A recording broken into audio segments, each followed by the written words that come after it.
Okay, so I'm starting 30 minutes later because I had a lot of audio issues and I had to resort to using my old mic, and I now have to hold it because I don't have all the parts to it. However, we are here.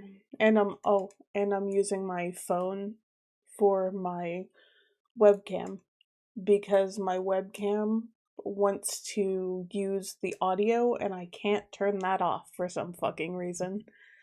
Um so yeah, that was fun. But here we are. Let's just start this bitch. I was trying to use oh,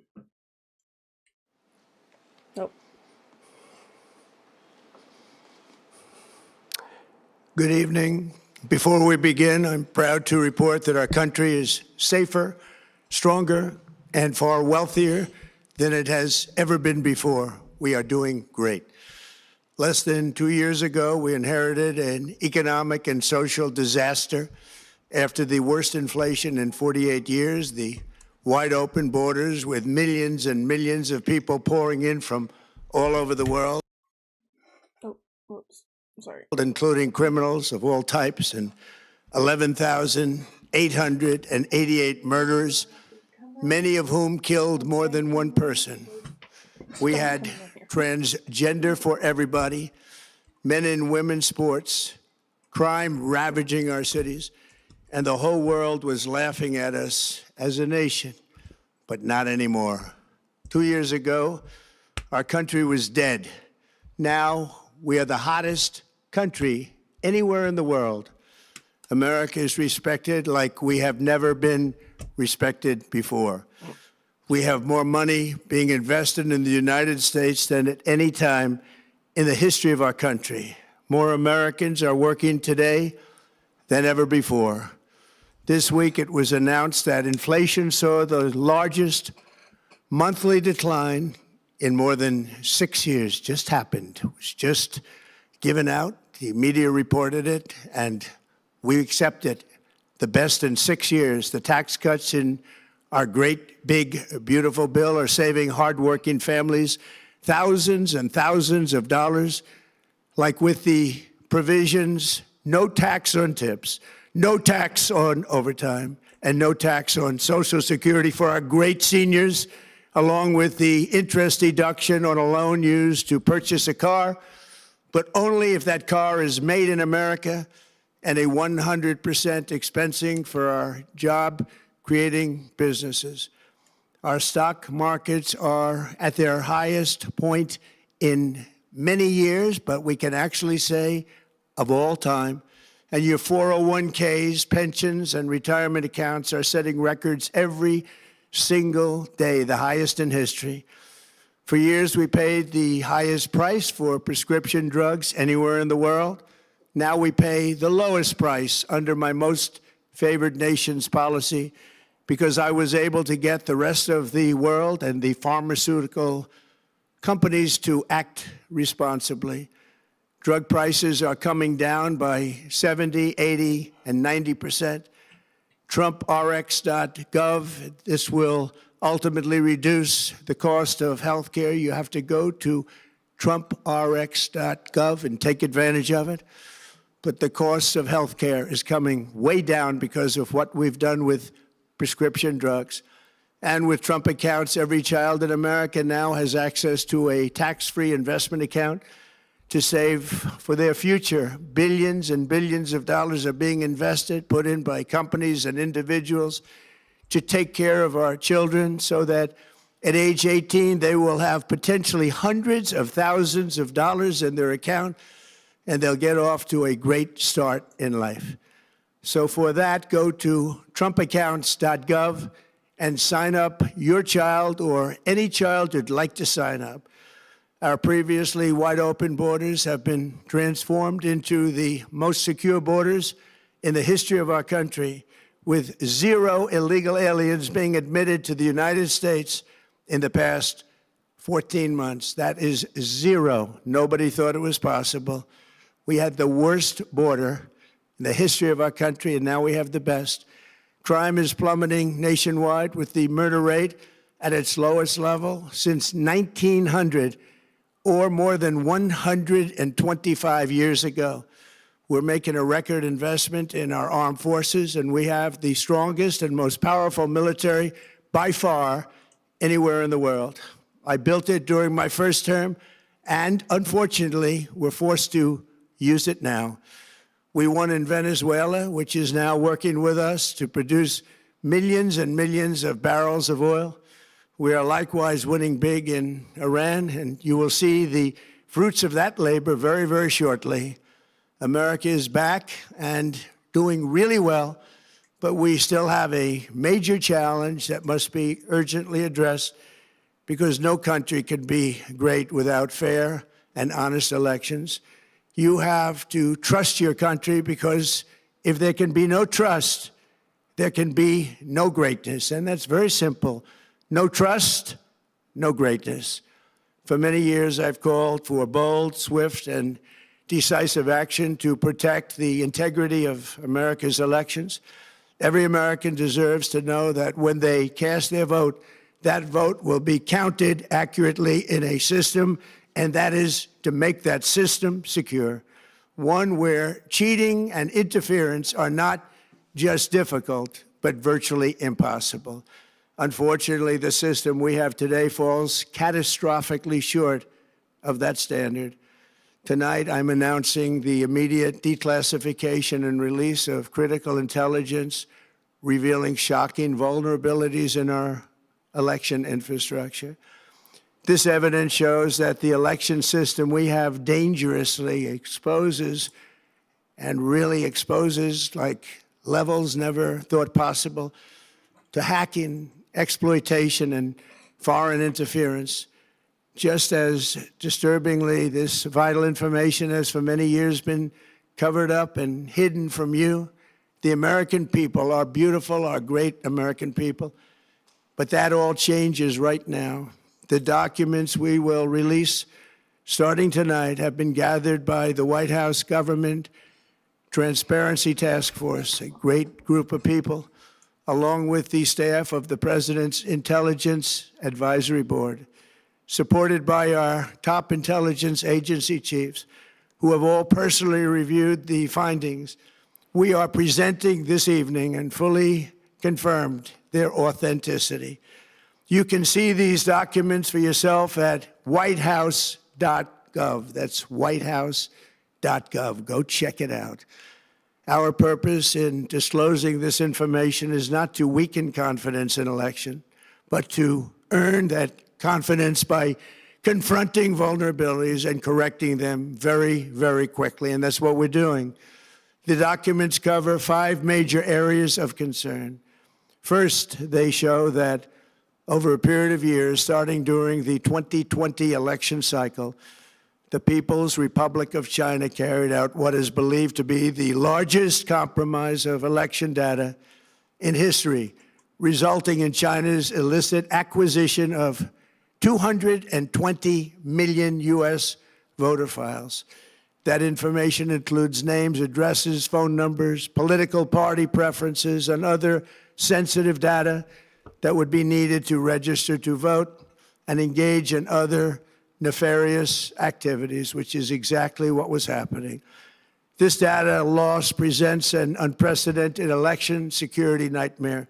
The intelligence even shows that China assigned a data exploitation unit specifically to this new project. Compounding the travesty, the second set of documents we are releasing reveals that members of the deep state, very, very famous group of people, in many cases, in our intelligence agency work to actively suppress and downplay information about the extent of China's sinister election meddling, covering it up from both the... Wait, so he's blaming China now? What? I thought that it was the Democrats who stole the election. And then I thought it was Russia. But now it's China? What the fuck? President and the American people like nobody thought was possible. U.S. spy agencies began learning about the compromise of voter registration files in 2020 when they discovered that tens of millions of voter data, think of that, tens of millions of voters' data in 18 states have been bought, stolen, or hacked by China. Yet those responsible for sounding the alarm instead kept the information secret and hidden. They did not disclose to me as president or to anyone else, and to the best of our knowledge, they did not inform Congress. In fact, all they kept saying is, this is the most secure election in the history of our country, a standard, very pat line that was divvied out to say. The cover-up of this colossal security breach is even more disturbing in light of the additional information showing that China engaged in other election-related activities to undermine my first administration and our 2020 campaign. They did not want, and they just didn't want it. They fought like hell not to have it, Donald Trump, to win, and for good reason. As the documents we are releasing show, CIA reporting explicitly stated, and I quote, in mid-2018, the Chinese Communist Party's policy was to leverage all domestic and foreign elements that were opposed to the U.S. president in an effort to reduce the U.S. president's votes and make him resign or prevent his re-election. Isn't that nice? Also, in mid-2018, China was working to influence the results of the U.S. midterm elections and later the results of the 2020 presidential election itself. Separately, in mid-2019, the Chinese government's strategy against the United States was focused on undermining domestic confidence in the U.S. president. They wanted to just make you sound like your president wasn't so hot, when actually your president has done a great job, and they did everything possible to do exactly that. Going on, this document says, and this is by the CIA, the strategy included efforts to use Chinese contacts with big U.S. companies to influence U.S. business leaders to turn against the President of the United States of America. The Chinese government sought to identify U.S. journalists who had reported negatively on the U.S. president and pay them large sums of money to write more negative articles about him, as many as they could, and they didn't care what they said. The Chinese government wanted U.S. president to lose the next election, and the reason they wanted me to lose is because they knew I was wise to them, charged them billions and billions of dollars worth of tariffs, and built the strongest military anywhere in the world. We have the strongest military anywhere in the world. These are exact quotes from the CIA reporting. The name of the person doing the quote is now under review, but it gets even worse. Raw intelligence obtained by the FBI in 2020, yet buried by rogue bureaucrats, stated that China's activities even included an attempt to manufacture illegal ballots for Joe Biden. Documents show that during this period, dozens of significant CIA and NSA reports about China's election targeting were kept out of the presidential briefing. These were briefings I would get almost every day. Everything was kept out that was of importance. One email among intelligence analysts admitted that they had, quote, deliberately massaged the presidential daily briefing to withhold information regarding Chinese activities related to the election. Another official inside the FBI wrote that she was running, quote, a shadow government, unquote, to keep intelligence about China's election meddling from becoming known and to keep it away from the honorable press. Other officials who witnessed such efforts perceived the motivations to be blatantly political. Recently, we found significant numbers of burn bags in formation, and this is a group of bags that were used to destroy information given by President Barack Hussein Obama to be burned. It was supposed to be burned. These bags were supposed to be at a different level by different people, incinerated and checked, but it never happened. Maybe we got lucky.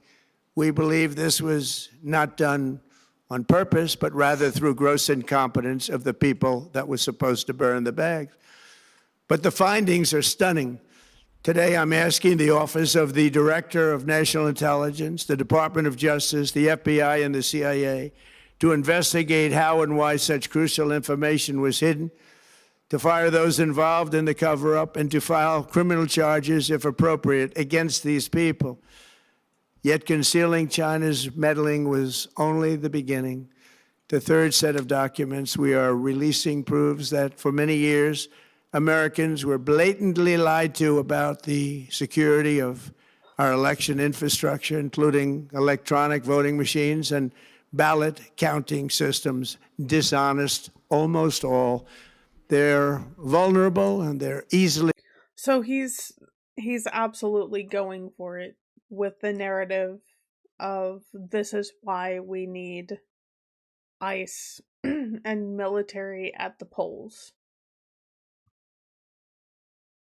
Like they are so terrified of a blue wave that they are now blaming China now, apparently, but anybody and everybody that they can for the election being rigged, which there is still no evidence of. And they are releasing documents, which I will be looking at these. Which they're going to be released on the White House website. Who the fuck is going to believe this? Nobody trusts their government right now. Compromised, and people within our government knew that. Tonight, we're publishing a series of previously classified U.S. intelligence community assessments and other reports proving that our government has long known these machines are extremely exposed to attack. As one assessment states, we judge that the United States adversaries, including at a minimum Russia, China, Iran, North Korea, as well as non-state groups, have the capability to compromise U.S. election infrastructure. That's unquote, but that's some statement, isn't it? Made by supposedly great patriots of our country. The document goes on to further state that, quote, we assess that centralized election-related data repositories, such as voter registration databases, poll books, and other official election websites, are most vulnerable to exploitation, and adversaries could use this access to these systems to disrupt election processes within the United States of America. Tonight, we're releasing all of those findings, and spanning from January 2020 to June 2026. This is a cyber threat aimed at the very heart of our democracy. Many people have questioned whether it could actually be possible to electronically manipulate vote totals or change election results on these terrible machines. Today, we are releasing documents that show the CIA obtained reporting of a specific plot to do a big number in favor of the corrupt Maduro regime in Venezuela.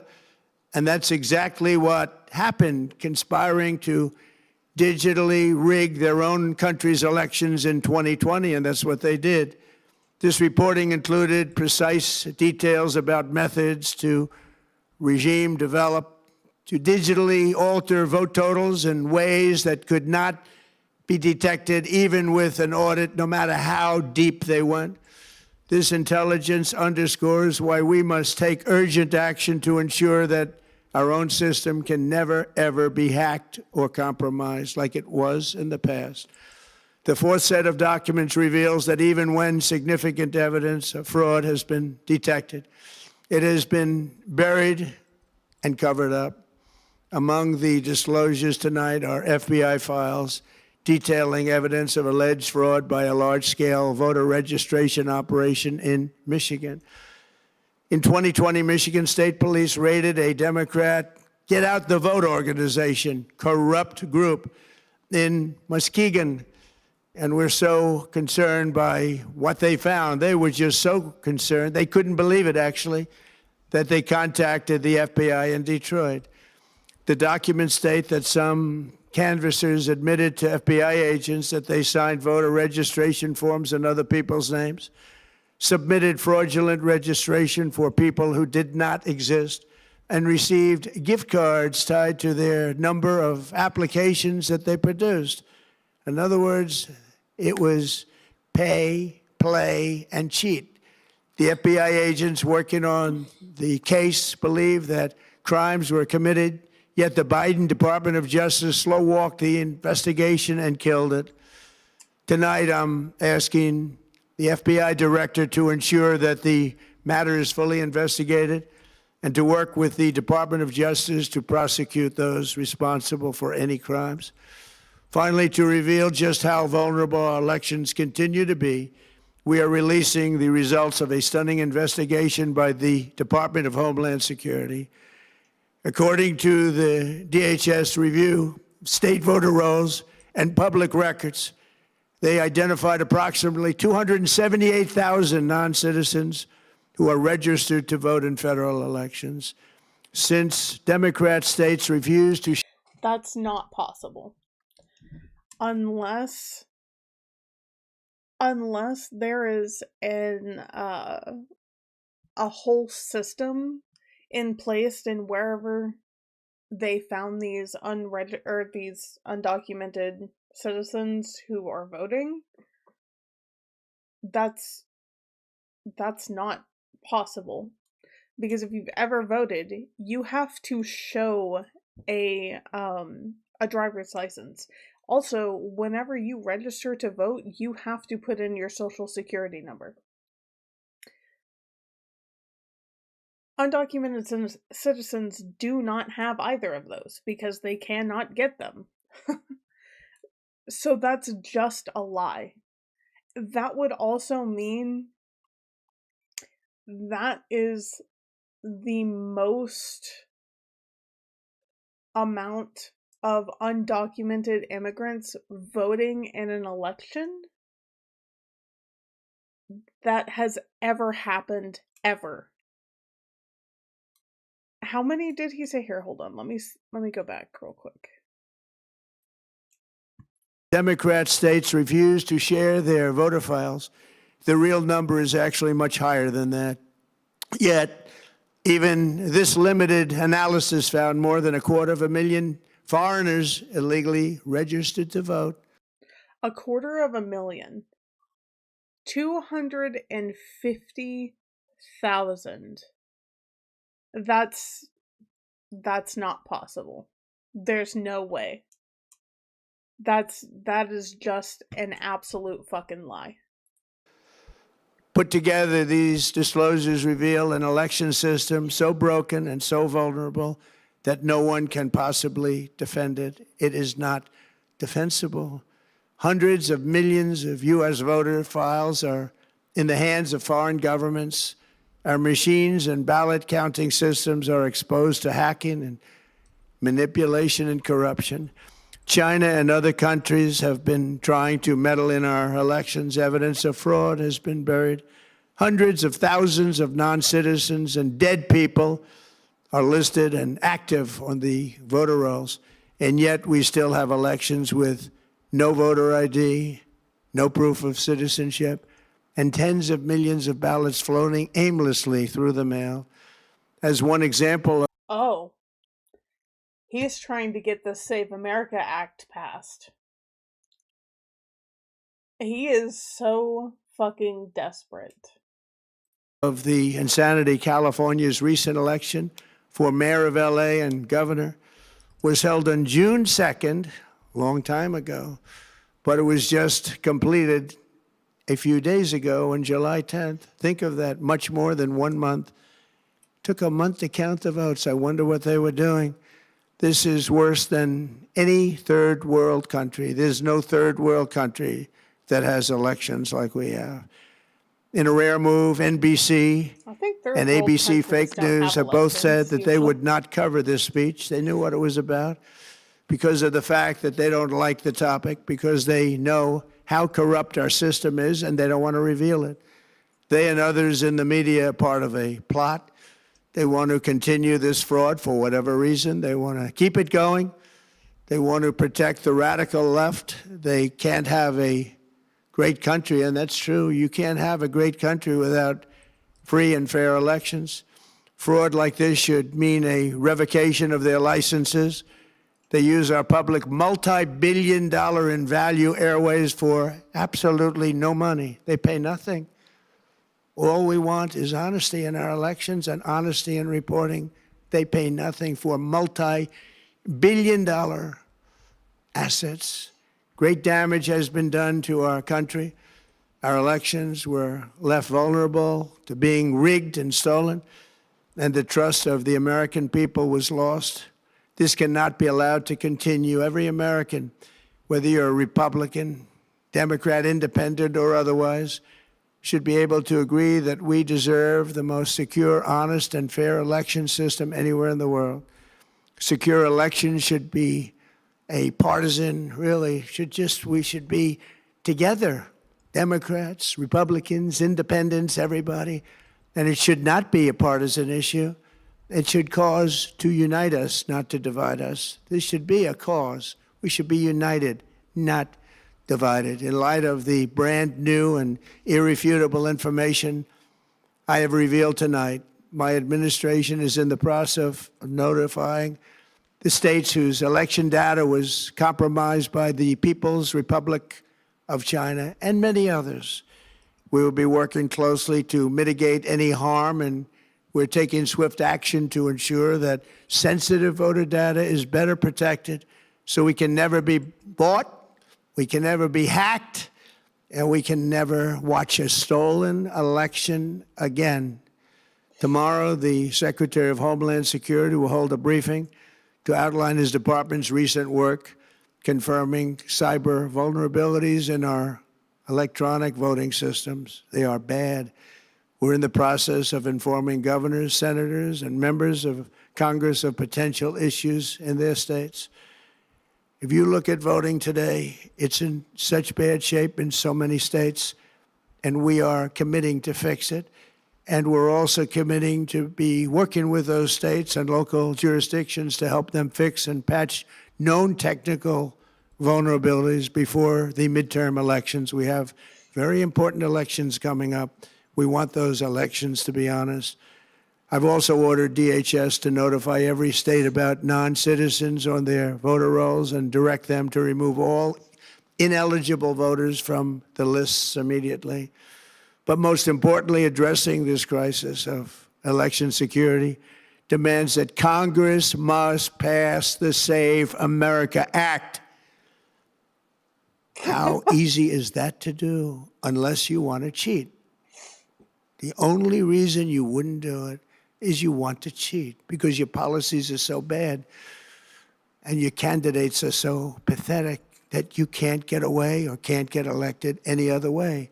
This landmark bill requires that all voters must show photo voter ID. How simple is that? Could I have your photo, please? Photo voter ID. All voters must provide proof of citizenship. Are you a citizen of our country, please?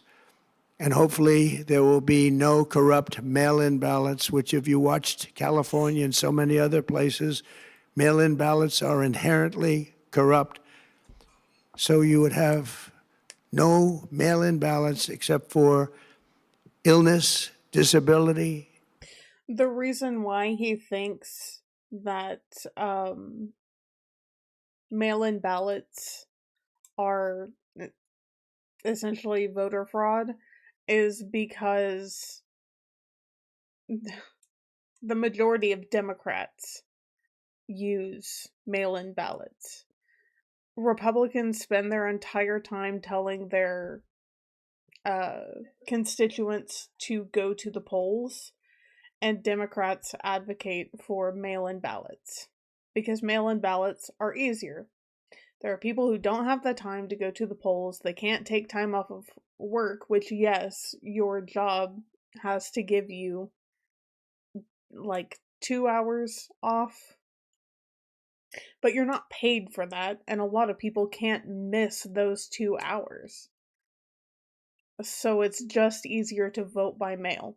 That's why he doesn't like mail-in ballots. Military deployment or travel if you're going away on business or vacation.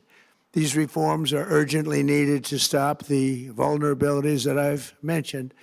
To all Americans, I ask you to pick up your phone tomorrow, call your representatives in the House and Senate, and demand that they pass the Save America Act without delay. Together, we will restore faith and confidence in our country, and we will be bigger, better, and stronger than ever before. Thank you. God bless you. God bless our great military. And God bless America. Thank you very much.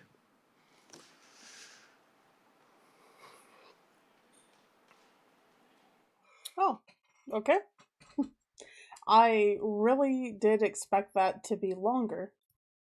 I'm glad it wasn't. What was after this? Okay. This is PBS News, by the way. I love PBS. Okay. Karoline Leavitt is apparently back. What? Oh, hi. I thought it was Baby You again. Yes, Satan? What?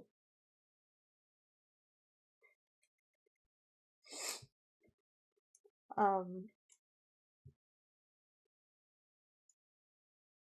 gonna play this now. I love you. Back to work. We're going to begin with a few scheduling announcements.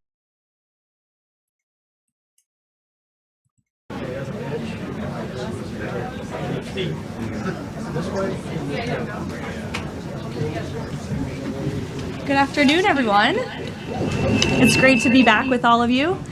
It's good to see you. Good to be in this room. I'm glad everybody showed up today. Let's get back to work. We're going to begin with a few scheduling announcements. Tonight, as you all know, at 9:00 p.m. Eastern, President Trump will deliver a major address to the nation on protecting the integrity of our elections, and we encourage every American to tune in. On Friday, the president will travel to New York City to attend a FIFA reception at Trump Tower, followed by his attendance on Sunday at the FIFA World Cup between Spain and Argentina. His attendance will cap what has been the most watched, most secure, and most successful World Cup in American history. This is a fitting conclusion to a tournament that showcased America's ability to host the world on the grandest stage. Turning now to the economy. Tuesday's CPI report confirmed what President Trump predicted. Prices are falling, and this administration's economic policies are working. Inflation dropped 0.4% last month, beating expectations and marking the largest monthly decline in more than 6 years. Prices fell, including for gasoline, electricity, non-prescription drugs, car insurance, medical care services, and hotels, delivering relief for American working families. We also saw real weekly earnings rise in the month of June. For private sector workers, real wages have increased by roughly $1,000 since President Trump took office, after falling nearly $3,000 during the previous administration. This is real progress made possible by the president's pro-growth economic agenda. There is still more work to do, no doubt, which is why President Trump remains laser focused on lowering costs and raising wages for working families across the country. Just last week, Walmart and Sam's Club announced they will be lowering prices on thousands of items in their stores across the country. Shoppers can expect meaningful savings on groceries, household essentials, outdoor living products, toys, apparel, and other everyday staples. As President Trump said, Walmart answered his call and stepped up in a big way, and we commend them for that. We hope other major retailers will follow the lead of this patriotic American company. While we're on the subject of helping working families get ahead, I want to remind everyone that the Trump accounts are now officially live.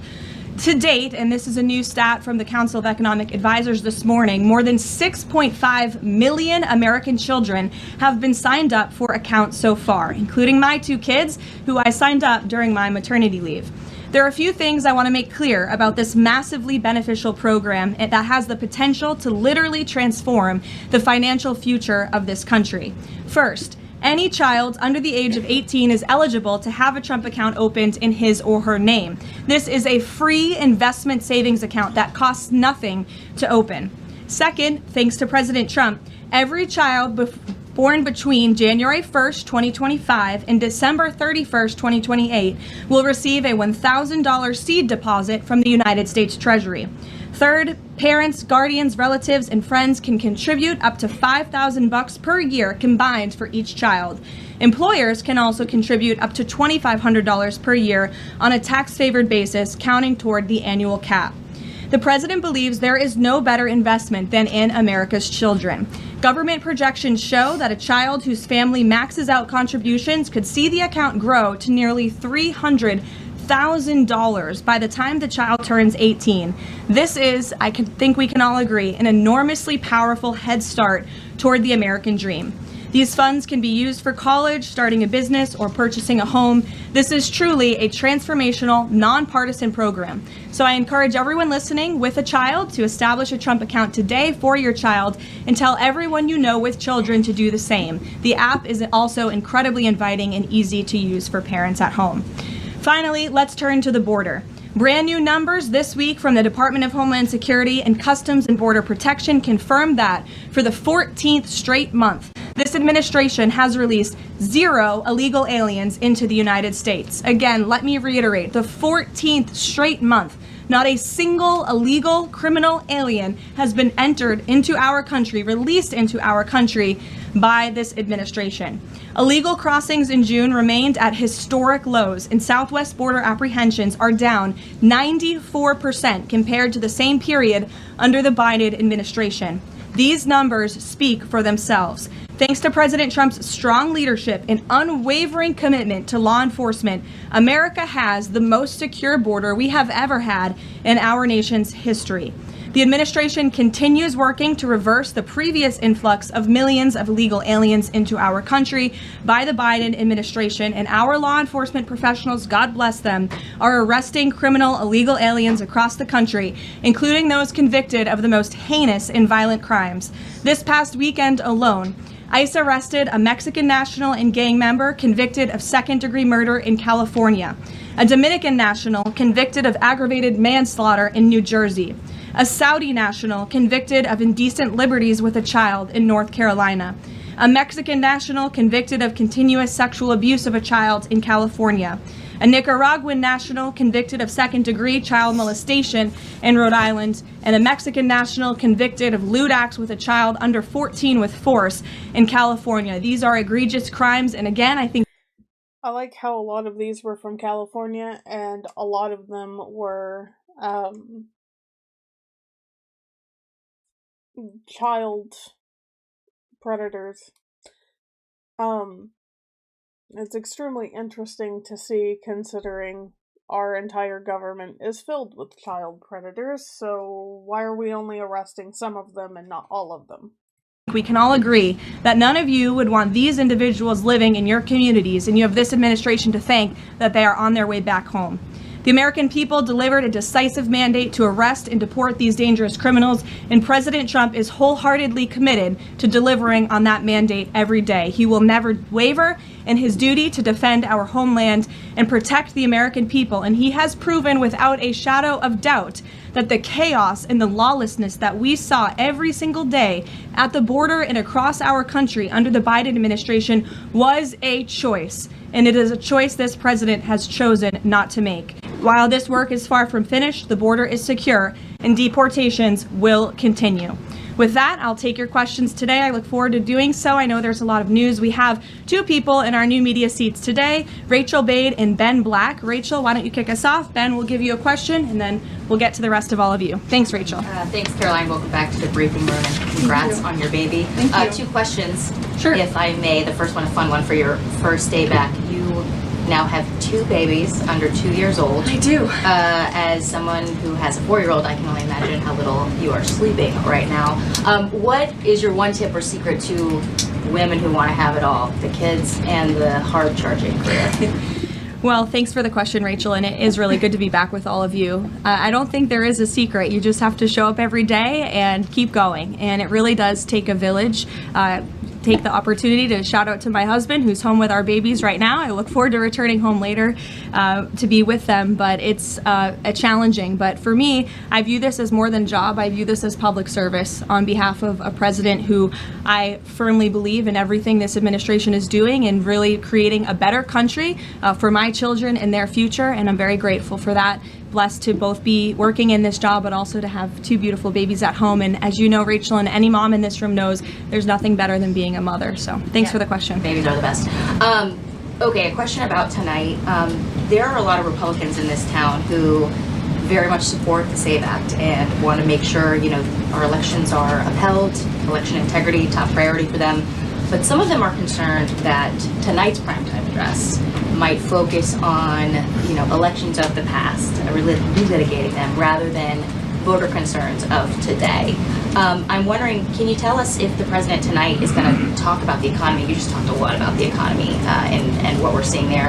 And what does the White House say to Republicans who are worried that election issues like this could actually turn off swing voters?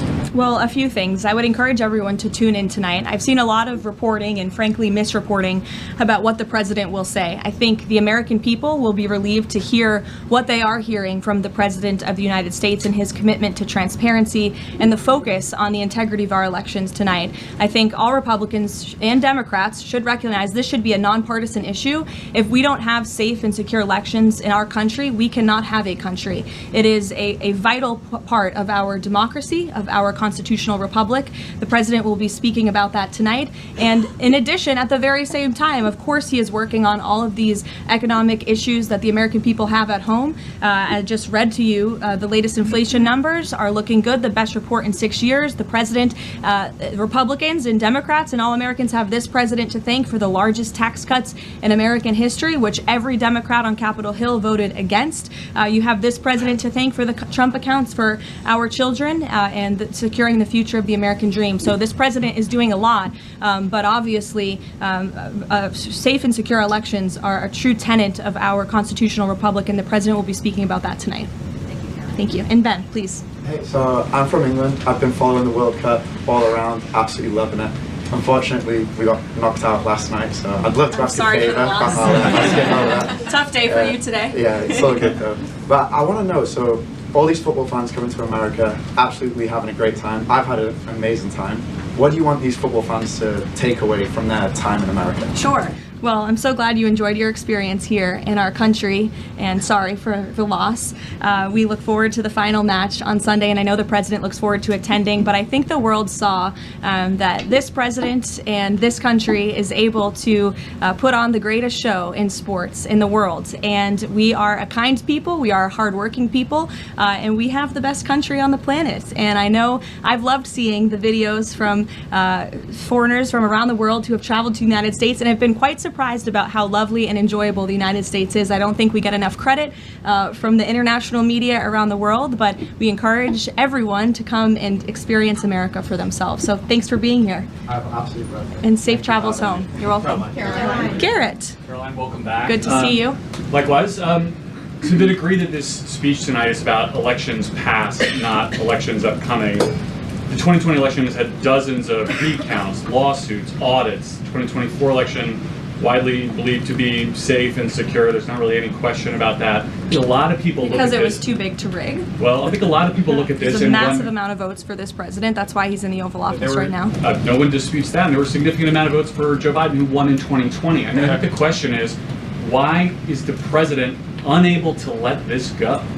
Well, first of all, Garrett, I think part of the problem is that the media has refused to acknowledge that tens of millions of Americans across the country share the concerns of this president about the sanctity of our elections. And your premise of your question, you're jumping ahead to a conclusion in this speech before even hearing it yourself. I think that everyone should tune in tonight, including the people in this room, and you should report on the president's speech and the findings that he is going to reveal in this speech with a little bit of honesty and a little bit of integrity, because it will shock you if you have an honest eye listening to the president tonight, and everything he is saying will be backed by facts and by evidence that will be provided this evening. And again, Garrett, I think all Americans, Democrat, Republican, should agree that we are the greatest country in the history of the world. We should have the safest and most secure elections in the history of the world. And what the president will be speaking about tonight will show you that perhaps that is not the case, and we need to make some adjustments moving forward, including the Save America Act, as Rachel pointed out, is a key legislative priority for this president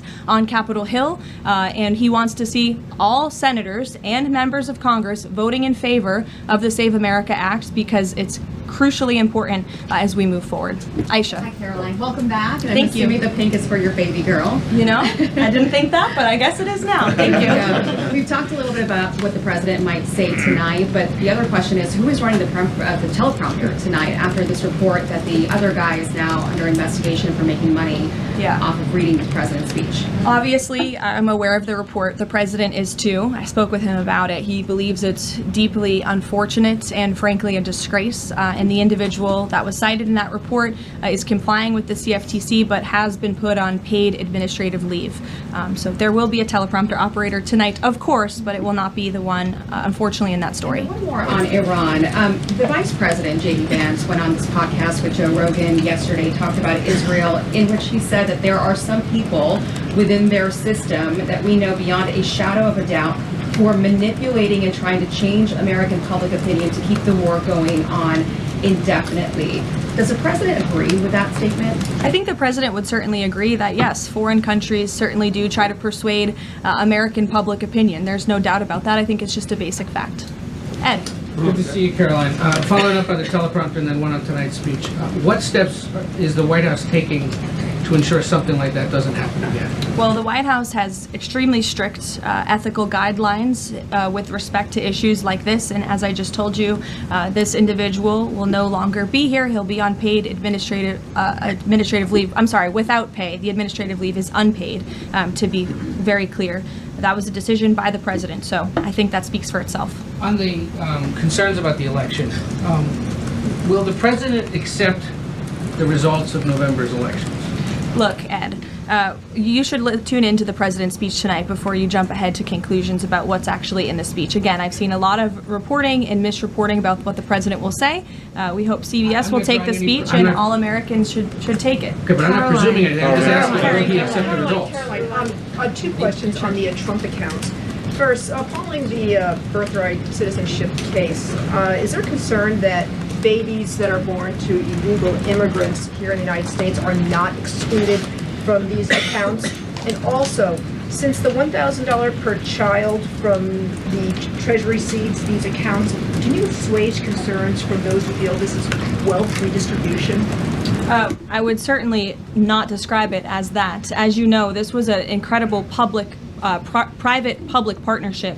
We had incredibly generous Americans, Michael Dell, and many others who contributed to the fund for the Trump accounts. So that money will then be passed along to America's children, which I think is a great thing that all Americans from all political persuasions can agree upon.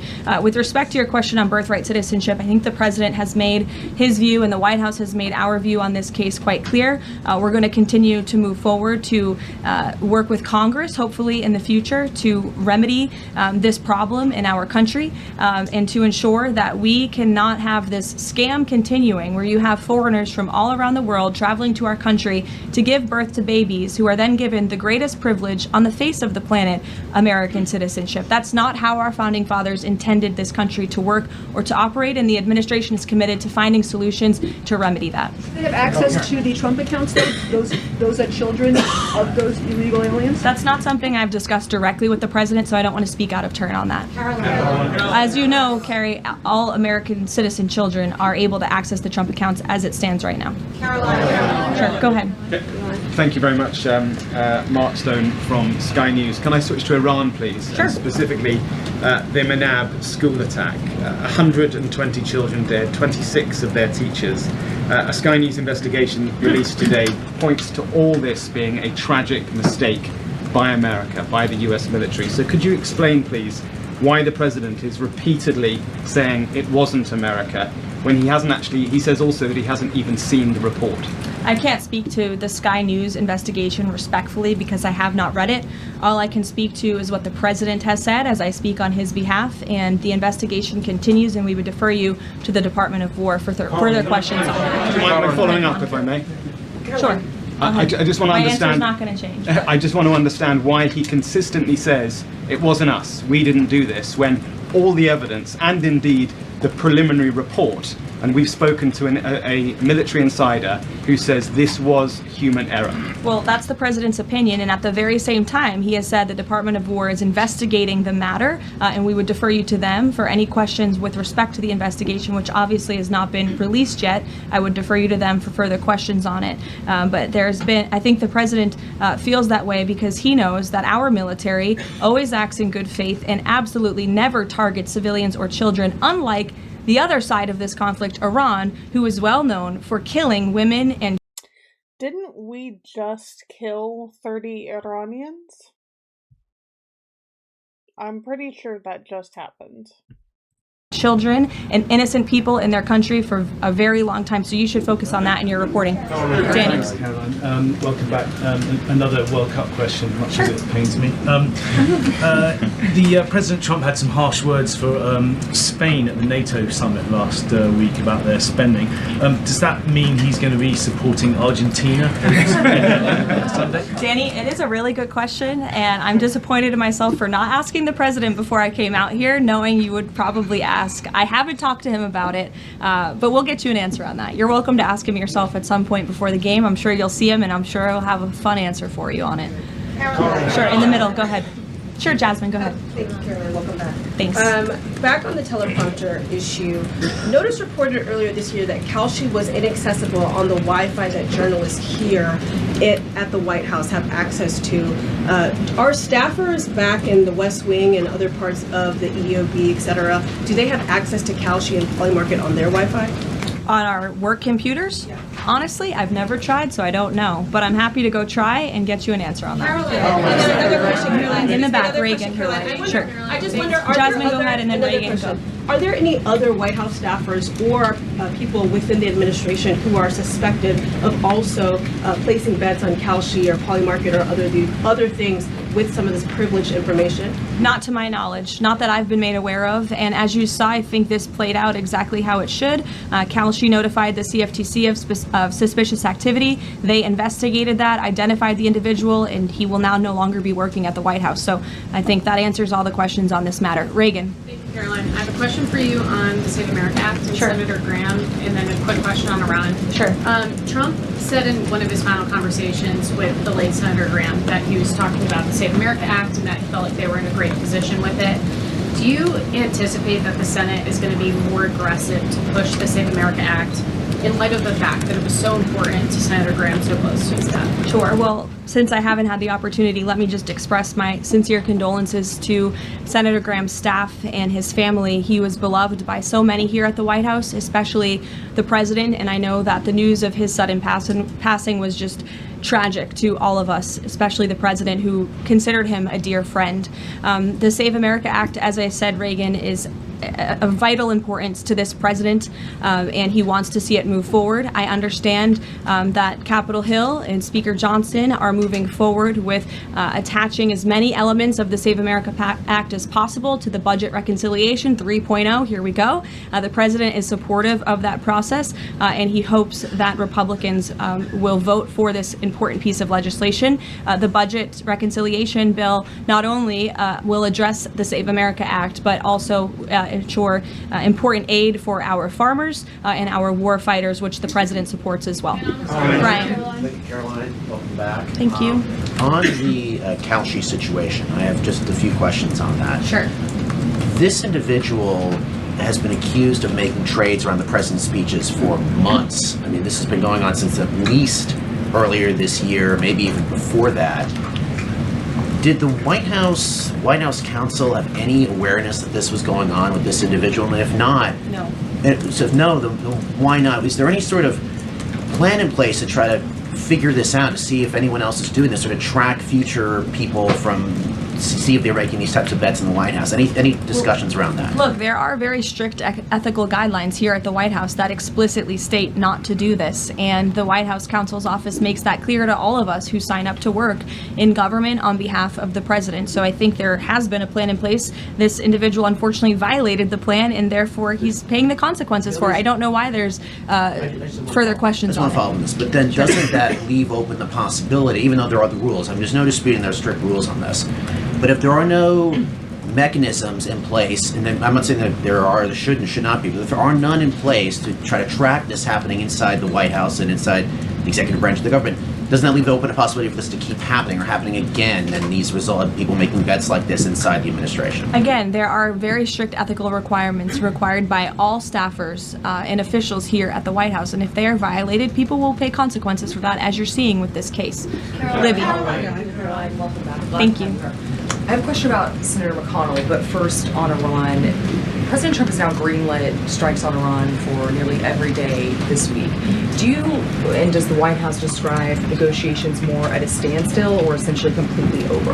Well, I've spoken with the president about this as recently as an hour ago. Iran very much continues to talk to the United States of America and express that they want to make a deal with us because they are suffering devastating blows on behalf of our United States military. The reason, and this is important for the American people to understand, the reason for the recent strikes over the course of the last several days is because Iran violated the Memorandum of Understanding that we struck with them.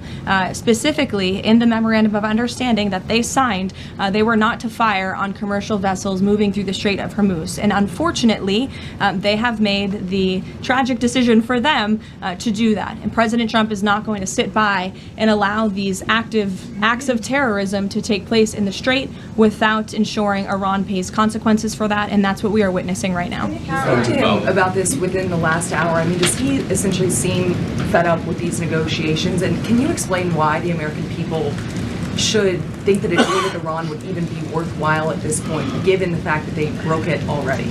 Well, look at how bad they are behaving. It just proves the president's initial point for launching Operation Epic Fury in the first place. Iran can never obtain a nuclear weapon. That's why he launched Operation Epic Fury. They have suffered devastating blows to their military and their economy as a result. The president is always open and willing to diplomacy. He is the peace through strength president after all. After Operation Epic Fury, the conclusion of it, we did move forward into a diplomatic phase, if you will. But unfortunately, Iran has since violated that. They have expressed they still want to make a deal to the president. We're talking to them, but again, the president is not going to allow them to fire on ships in the Strait without paying a consequence for that. And I think just one more point, I think throughout this entire endeavor, the president has proved not just to Iran, but to the entire world that we can hit Iran anytime, anywhere, any place, and their ability to defend themselves has been essentially wiped out because of this president and Operation Epic Fury in the first place. Sure. Lena, go ahead. Thank you so much. Welcome back. Thank you. Two questions for you. If I can read two comments, one made by President Trump and one made by the Vice President on Iran. President Trump recently said, as far as I'm concerned, it's just a waste of time dealing with them. They're liars. There's something wrong with them. They are cuckoo. They are scum, sick people, vicious, violent people. And then Vice President Vance went on Joe Rogan last night and he said, I'm very frustrated by the Americans and frankly by people in other countries who say you cannot negotiate with the Iranians. So your response to these contradictions, because I think you can understand how that's confusing for Americans with this mixed messaging. And then second question for you, at least 6 Americans are still detained in Iran. Will President Trump make this conditional, a point of condition in continuing these conversations with the country, as well as political prisoners, and also people that are still being executed in Iran to this day? Sure. To your second question, I'll never create a red line or a condition on behalf behalf of the president without his blessing. I haven't heard him say that, but obviously ensuring the return of Americans wrongfully detained or held hostage all over this world remains a priority for him, and he has done so in a tremendous way over the course of the last year and a half. Americans from all over the world have returned home thanks to this president and the efforts of his national security team.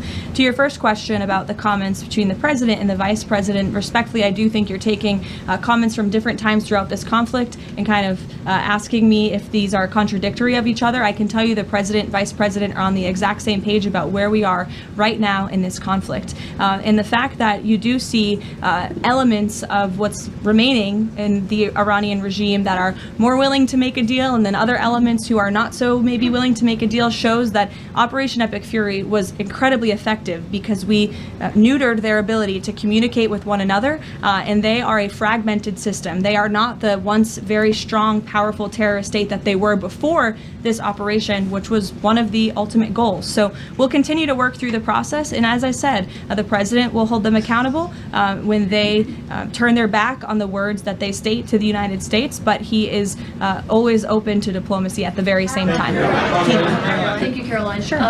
Regarding the president's speech tonight, he's been in office over 540 days now. If what he says is tonight is backed up by evidence, why hasn't anyone been charged?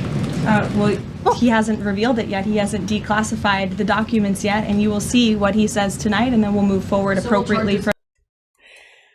And then, in perfect contradiction, he already knows what's in the documents, completely everything, and she didn't know how to answer Caitlin's question. I fucking love Caitlin Collins. She needs her fucking, own, Don Lemon. She needs to be an independent. She's fucking awesome. There. Tonight from the Justice Department? I don't speak on behalf of the Justice Department, Caitlin, you know that. Rachel. By evidence, will there be charges? You'll have to ask the Justice Department. I don't charge people. I just speak on behalf of the president. Rachel. Thanks, Caroline. Welcome back. Just a point of clarification really quick. On the staffer who is accused of profiting off of the president's speeches, you said he'll no longer be working here. Is he on administrative leave, or is he going to be fired after that's over? He's on unpaid administrative leave right now. Okay. And just to follow up on the president's speech tonight, I mean, we've been talking to a lot of Republicans over on Capitol Hill. They have said that focusing on the economy is the right way to go ahead of the midterm elections. They believe that's what voters care most about. What does the president say to Republicans who think that focusing on the 2020 election, election integrity, all of these issues right now is not the right approach so close to the election? Well, again, you guys have not heard the speech yet, so I would digress with the criticism until you actually hear what the president is going to say and what he's going to say when he addresses the American public. I would also add again that the administration, and especially this president, are able to walk and chew gum at the same time and tackle a number of issues on a number of different subjects every single day. We see that president do that, working around the clock on foreign policy, on domestic policy, all of the time. You all report on it, you have to keep up with it, so I think you can agree with me on that point. And I would also add the president will continue to be traveling all around the country to talk about the economy. We were just in Pennsylvania a couple weeks ago touring a Mack truck facility, which has been greatly strengthened and enriched because of this president's economic policies over the last year and a half, and he loves doing that, and he will continue to do so. Jennifer, go ahead. We have seen with the increased community strikes a real decrease in traffic through commercial traffic through the Strait of Hormuz. What is the U.S. doing right now to facilitate flows through the Strait of Hormuz and preemptively address the risk that Houthis will actually choke off the Red Sea oil route and that prices will increase further before November? Sure. Well, two separate questions. First, let me address what's happening in the Strait right now. We know that there is a blockade of ships directed by the president for ships entering and departing Iranian ports only. This has been fully implemented and is in full force. This blockade was reimposed due to Iran's inability to honor their agreement with the United States of America. More than 10,000 U.S. sailors, Marines, and airmen, along with 2 aircraft carriers and more than 20 warships and dozens of aircraft, are executing the blockade mission as we speak.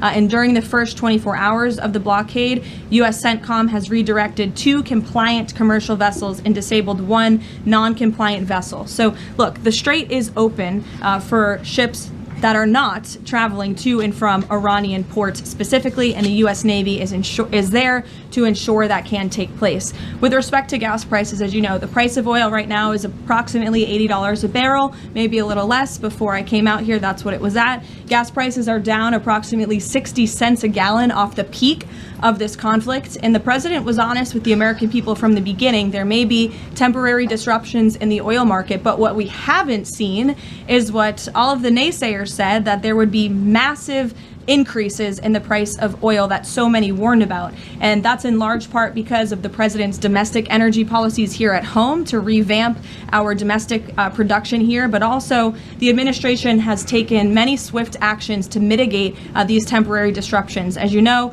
we've released oil through our SPR, the Jones Act waiver, which has been incredibly effective, fuel environmental waivers. We also, President signed the Defense Production Act to restart California oil production.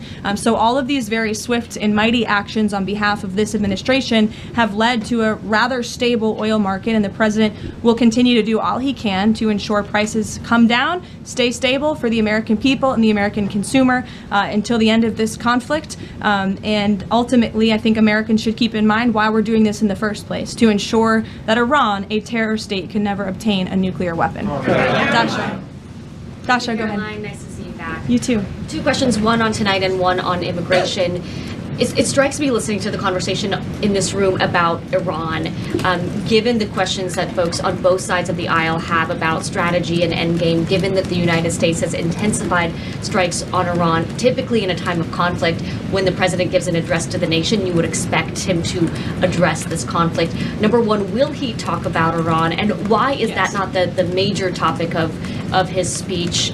Does he believe that the SAVE Act and the 2020 election integrity are more important right now? Well, no, it's not a matter of importance. It's just a matter of timing. The president will be making a very important announcement with respect to the integrity of our elections. However, it is also very possible at the top of the speech he will mention the current situation with Iran and also the economy as well. As you all know, President Trump is a man of his own word, and he sometimes is thinking about these things up until he walks out. But we have had conversations about him addressing a range of topics, and that could very well be possible tonight. Again, this is all more reason for all of you to carry the speech live and for the American people to tune in tonight so they can hear directly from the the president and draw their own conclusions. Caroline, go ahead. Immigration. Caroline, sorry, I just Karen, wanted to add the immigration question real quick. Sure, Caroline, go ahead. Sorry. 3 men were killed in ICE encounters in less than a week. As a result, DHS announced that it would end vehicle stops, and then President Trump urged them to change their position. Can you confirm whether vehicle stops are back on, and is the administration doing anything more to prevent these kinds of deaths, maybe accelerating distribution of body cameras which weren't present in this case? So a couple of things. Vehicle stops are continuing. Verbal guidance has been given to all field offices across the country by the Department of Homeland Security. The President and the Secretary of Homeland Security are on the same page that vehicle stops are a necessary tool that ICE agents need in order to continue their deportation campaign of the worst illegal alien criminals from our country. With respect to body cameras, I know there's been some questions about that in recent days. Over half of all ICE field offices now do have body cameras, and the remainder of the field offices are expected within 60 days. It's been a slower rollout than we would have hoped, but that's because of the Democrats' decision to shut down DHS for several weeks. So we expect to fully execute on the promise of body cams to all field offices across the country very soon. Karen.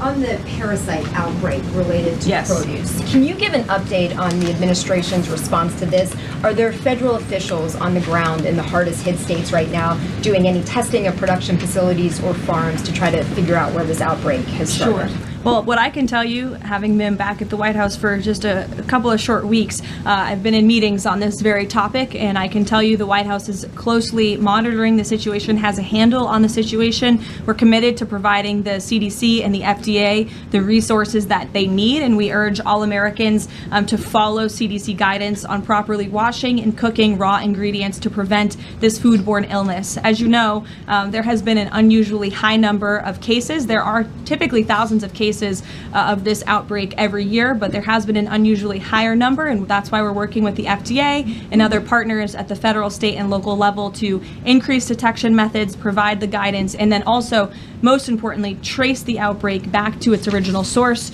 which we are currently in the process of doing. Permanent leadership at the CDC and FDA and any funding cuts, has that slowed the response to figure out where this outbreak has started? No, we've talked to the CDC and FDA specifically about that, and not at all. They have the resources they need to make sure that Americans are fully informed and protected from this illness during this time. Karoline, please. Karoline, welcome back. Thanks. Last year, the administration signed a critical minerals deal, mining deal with Kazakhstan for a little-known U.S. company. It was an agreement that President Trump and Howard Lutnick got tentative approval for with Kazakhstan's president in September. 6 days before the deal was signed, which was in November, the president's older sons with other partners took a 20% investment in a company related to the deal. What did the president know about his son's involvement in this arrangement, and when did he find out about it? From my understanding, Maggie, nothing. I've spoken to the president and his family about this. They would absolutely never do anything that would put the president in a place of a conflict of interest. And we have timelines to give you and to provide you, which we did to the news media at the time when this story broke, to prove that very point that I just made. Sorry, just one second. So the president did not learn about it until it was in the media? That was when he found out? That's my understanding of the matter, yes. Caroline. Go ahead. Thank you very Carrie, I'll much. go to you after. Just Thank you. Sure. Thank you. Go ahead. Me? Why don't we just... Okay, thank you very much. Mr. Kurd, Starting you in the are very, back. very welcome back. Okay. Thank you. Yesterday, Iran launched a drone attack against U.S. facilities in Erbil, threatening American personnel and the Kurdistan region, one of the American closest partners in the Middle East. What is your message to those responsible? And are you staying with your loyal ally in the Middle East and at least helping them to defend itself? Who launched the attack? You're saying Iran, yes, Kurdistan of course. region. Well, I think I've addressed that previously in saying that Iran has unfortunately shown to violate the word that they struck with the President of the United States. They're paying consequences for that in the strikes that the President has authorized in the recent days. Thank you, Caroline. You were with the president in Ankara for the NATO summit, and there Ukraine was one of I was not actually. Oh, you were not. Okay, yeah, but the issue of Ukraine was one of the most important topics there, and the situation is escalating between the two sides in these days, but there are still efforts. Can you give us more information about where we are and how the local power breakers, including Turkey, are involving in order to solve the problem? Sure, I'll check with the National Security Council and get back to you on that with more specific guidance. What I can tell you is I know the president greatly enjoyed his visit to Turkey, and not just his participation in the NATO summit, where he applauded the United States for getting our NATO allies to step up and pay their fair share for our defense,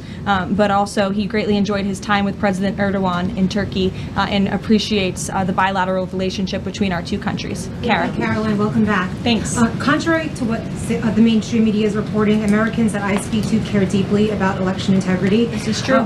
Why do you think the mainstream media is so fearful of tonight's speech and anything to do with election interference? And why are they attempting to discredit President Trump's speech before they've even heard it? And lastly, what's your message to AOC, who is asking for President Trump, the mainstream media, to actually censor the sitting president's speech tonight? Yeah, I think that the mainstream media should air the president's speech and allow the American people to draw their own conclusions from it. Again, I think it's important that the American public hears directly from the President of the United States on a topic that, to your point, is very near and dear to the hearts of many Americans across the country, the integrity of our elections. This should be a nonpartisan, non-controversial issue, and I think you'll hear the President talk about that tonight. So we'll see you then. Thank you. Who is telling the President that he won a 2020 election?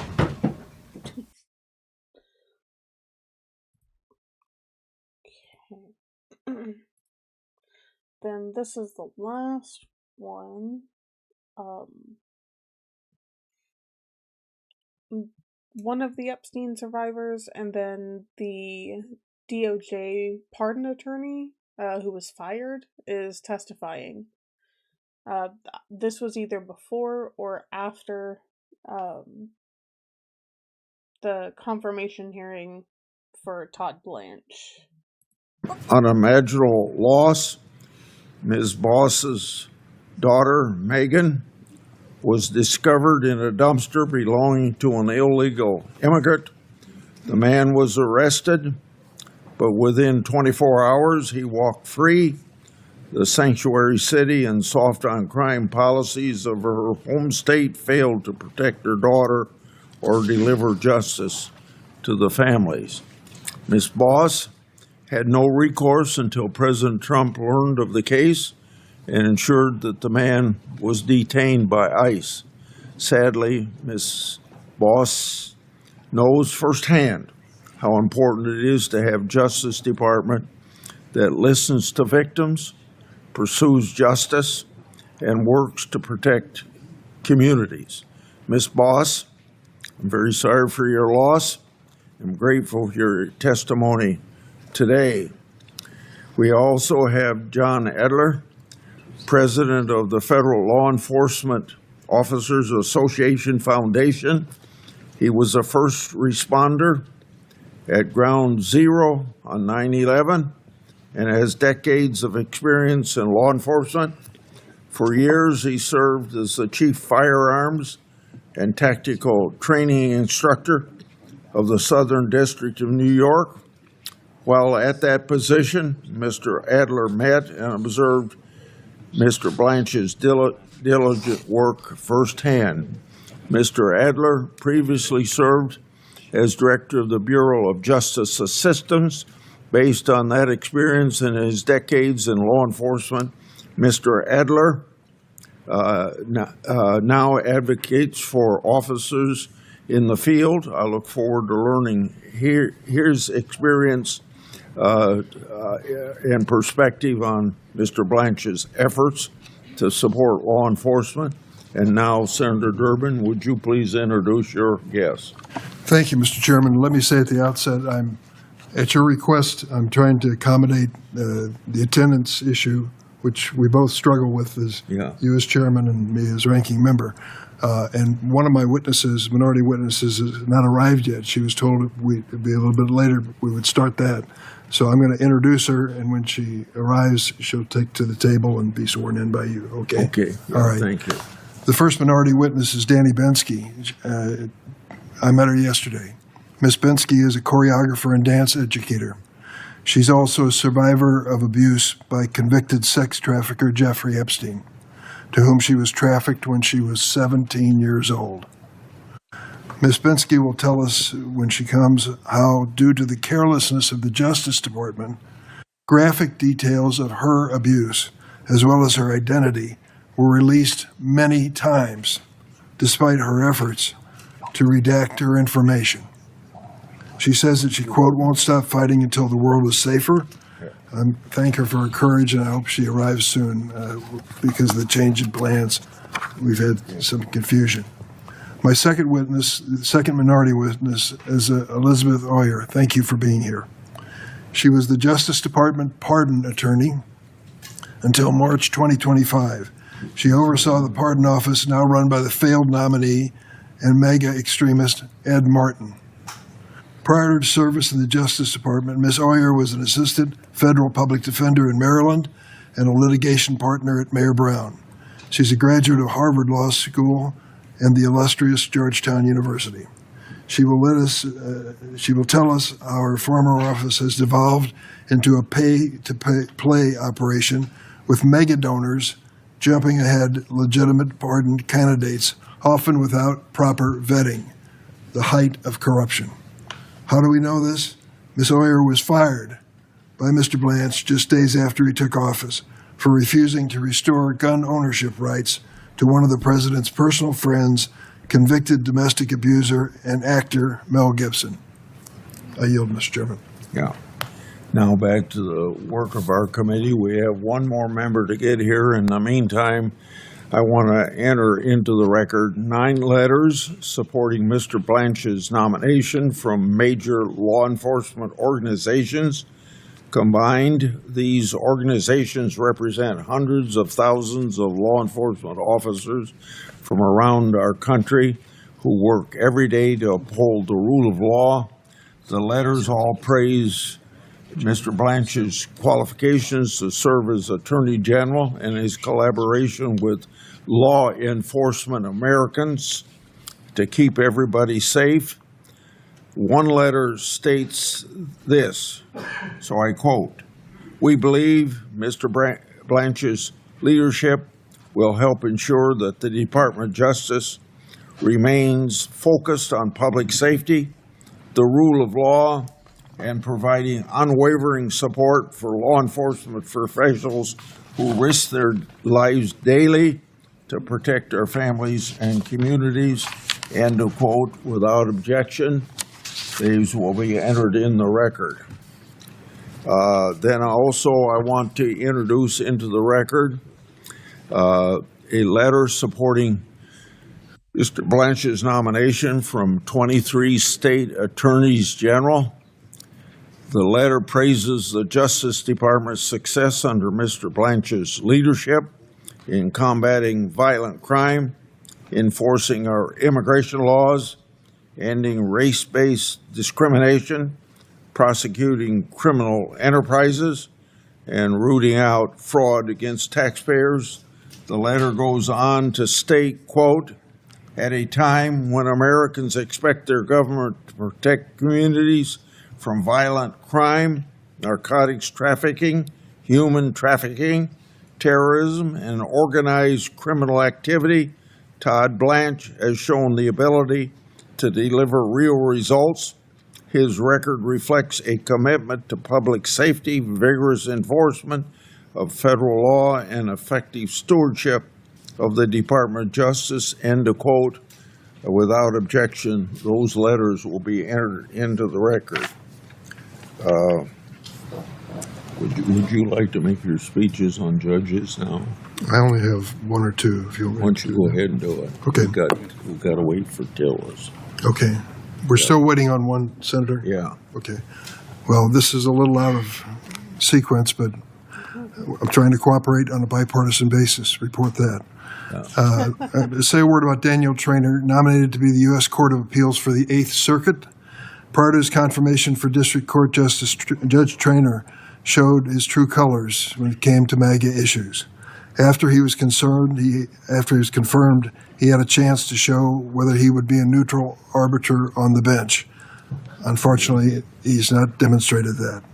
As one example, Judge Traynor has ruled in favor of the Trump administration in all 28 cases on his docket involving challenges from immigrants who've been detained by ICE under the administration's illegal mandatory detention policy. That includes 7 habeas corpus petitions Traynor volunteered to preside over in the District of Minnesota following Operation Metro Surge. Judge Traynor is an outlier. Of the more than 17,000 cases in which federal district judges have ruled on ICE's mandatory detention policy, at least 15,000 were rulings against the Trump administration, including the vast majority of rulings by Trump-appointed judges. Yet Judge Traynor's partisanship was apparent when he served as a contributing author and signatory of a May 2024 letter from federal judges to the president of Columbia University. The signatories vowed not to hire anyone who attended Columbia University beginning that year. But Traynor denied a recusal motion in a case brought by Columbia Law School Initiative for a Just Society, implausibly claiming he wasn't biased against Columbia University, just said he wouldn't hire anybody who went to school there. While he was comfortable taking a position on this controversial political question, Judge Traynor refused to answer questions at the hearing as to who won the 2020 election. For the record, Joe Biden did, by 7 million votes. It's very clear that Judge Traynor seeks to remain in good graces of the president at the cost of his own independence. I urge my colleagues to oppose him.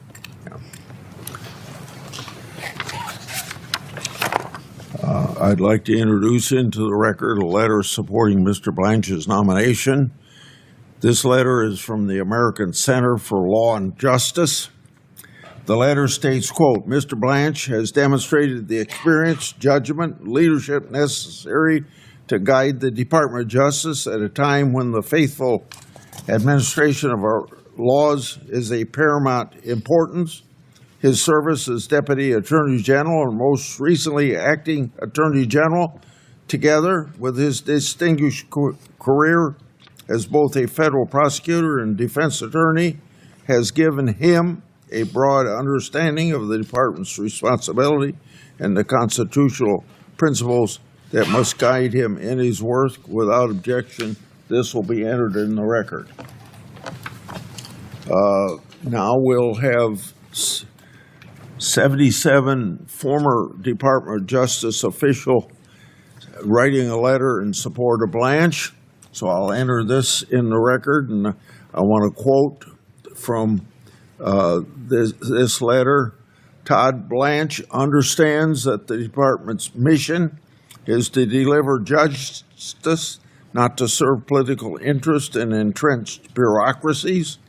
He has shown the courage and institutional knowledge to restore the focus on public safety, law enforcement support, and the rule of law. His career path from paralegal to prosecutor to second highest position in the department gives him a perspective few others possess. He knows what works because he has lived it at every level. So without objection, the department, or the letter from 77 former DOJ officials will be inserted. Casey's can anyone here play this game? We have a letter from the First Liberty Institute, the nation's largest legal organization dedicated solely to defending religious liberty. The letter states, quote, "Every attorney general faces difficult decisions that will inevitably generate disagreement. The proper question before the Senate is not whether members agree with every future judgment, but whether the nominee possesses the character, experience, legal ability, and commitment to constitutional government necessary to faithfully discharge the office. Mr. Blanche's career demonstrates those qualities. Without objection, that will be entered into the record." Do you want to ask if anybody in our dais wants to make any? Yeah.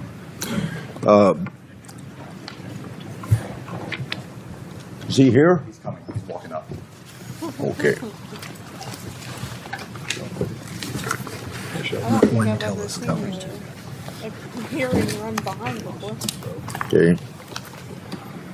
We're still waiting on Tillis. He's walking up right now. Should yeah. Can we start? No, we have to wait. He said he's walking up. Is what they just told us. Okay.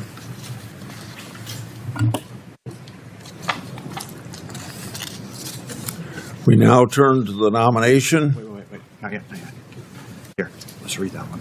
He's almost here. Okay. So I have one other letter to enter into the record by Rabbi Jacob Teitelbaum. He praised Mr. Blanche's legal acumen and character, stating, and I quote, "On more than one occasion, I witnessed Mr. Blanche's continue to provide first-rate representation after learning that a client was facing severe financial hardship, often taking on cases on a pro bono or substantially reduced fee basis. It was evident that to him, practicing law was not merely a profession, it was a calling rooted in fairness, dignity, and compassion. These are precisely the qualities that I believe our nation needs in its next Attorney General. Firmness to the pursuit of justice, joined with mercy and respect for every person who enters the law," end of quote. Okay, we can vote now. Okay. We'll now turn to the nomination of Daniel Traynor to be Circuit Judge, U.S. Circuit Court of Appeals, 8th Circuit. Clerk will call the roll. I, Mr. Lee. Aye. Mr. Cruz. Aye. Mr. Hawley. Aye. Mr. Tillis. Aye. Mr. Kennedy. Aye. Mrs. Blackburn. Aye. Mr. Schmidt. Aye. Mrs. Britt. Aye. Mrs. Moody. Aye. Mr. Durbin. No. Mr. Whitehouse. No. Ms. Klobuchar. No by proxy. Mr. Coons. No by proxy. Mr. Blumenthal. No by proxy. Ms. Harana. No by proxy. Mr. Booker. No by proxy. Mr. Padilla. No by proxy. Mr. Welch. No by proxy. Mr. Schiff. No. Chairman Grassley. Aye.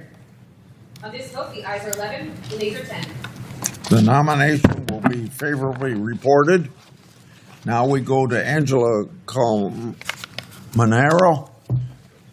Judge, U.S. District Court, Southern District, Texas. Clerk will call the roll. Mr. Cornyn. Aye. Mr. Lee. Aye. Mr. Cruz. Aye. Mr. Hawley. Aye. Mr. Tillis. Aye. Mr. Kennedy. Aye. Mrs. Blackburn. Aye. Mr. Schmidt. Aye. Mrs. Britt. Aye. Mrs. Moody. Aye. Mr. Durbin. No. Mr. Whitehouse. No. Ms. Klobuchar. No by proxy. Mr. Coons. No by proxy. Mr. Blumenthal. No by proxy. Ms. Harana. No by proxy. Mr. Booker. No by proxy. Mr. Padilla. No by proxy. Mr. Welch. No by proxy. Mr. Schiff. No. Chairman Grassley. Aye. On this vote, the ayes are 11, the nays are 10. The nomination will be reported. Now we have Kathleen Mitchell, Judge, District Court, Northern District, Texas. Clerk will call the roll. Mr. Cornyn. Aye. Mr. Lee. Aye. Mr. Cruz. Aye. Mr. Hawley. Aye. Mr. Tillis. Aye. Mr. Kennedy. Aye. Mrs. Blackburn. Aye. Mr. Schmidt. Aye. Mrs. Britt. Aye. Mrs. Moody. Aye. Mr. Durbin. No. Mr. Whitehouse.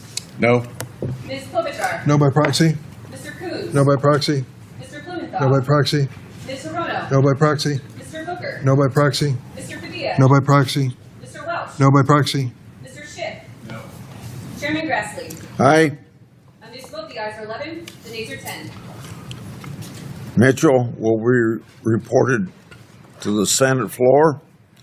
Now we have the nomination of Michael Martin, District Court, Eastern District of Michigan.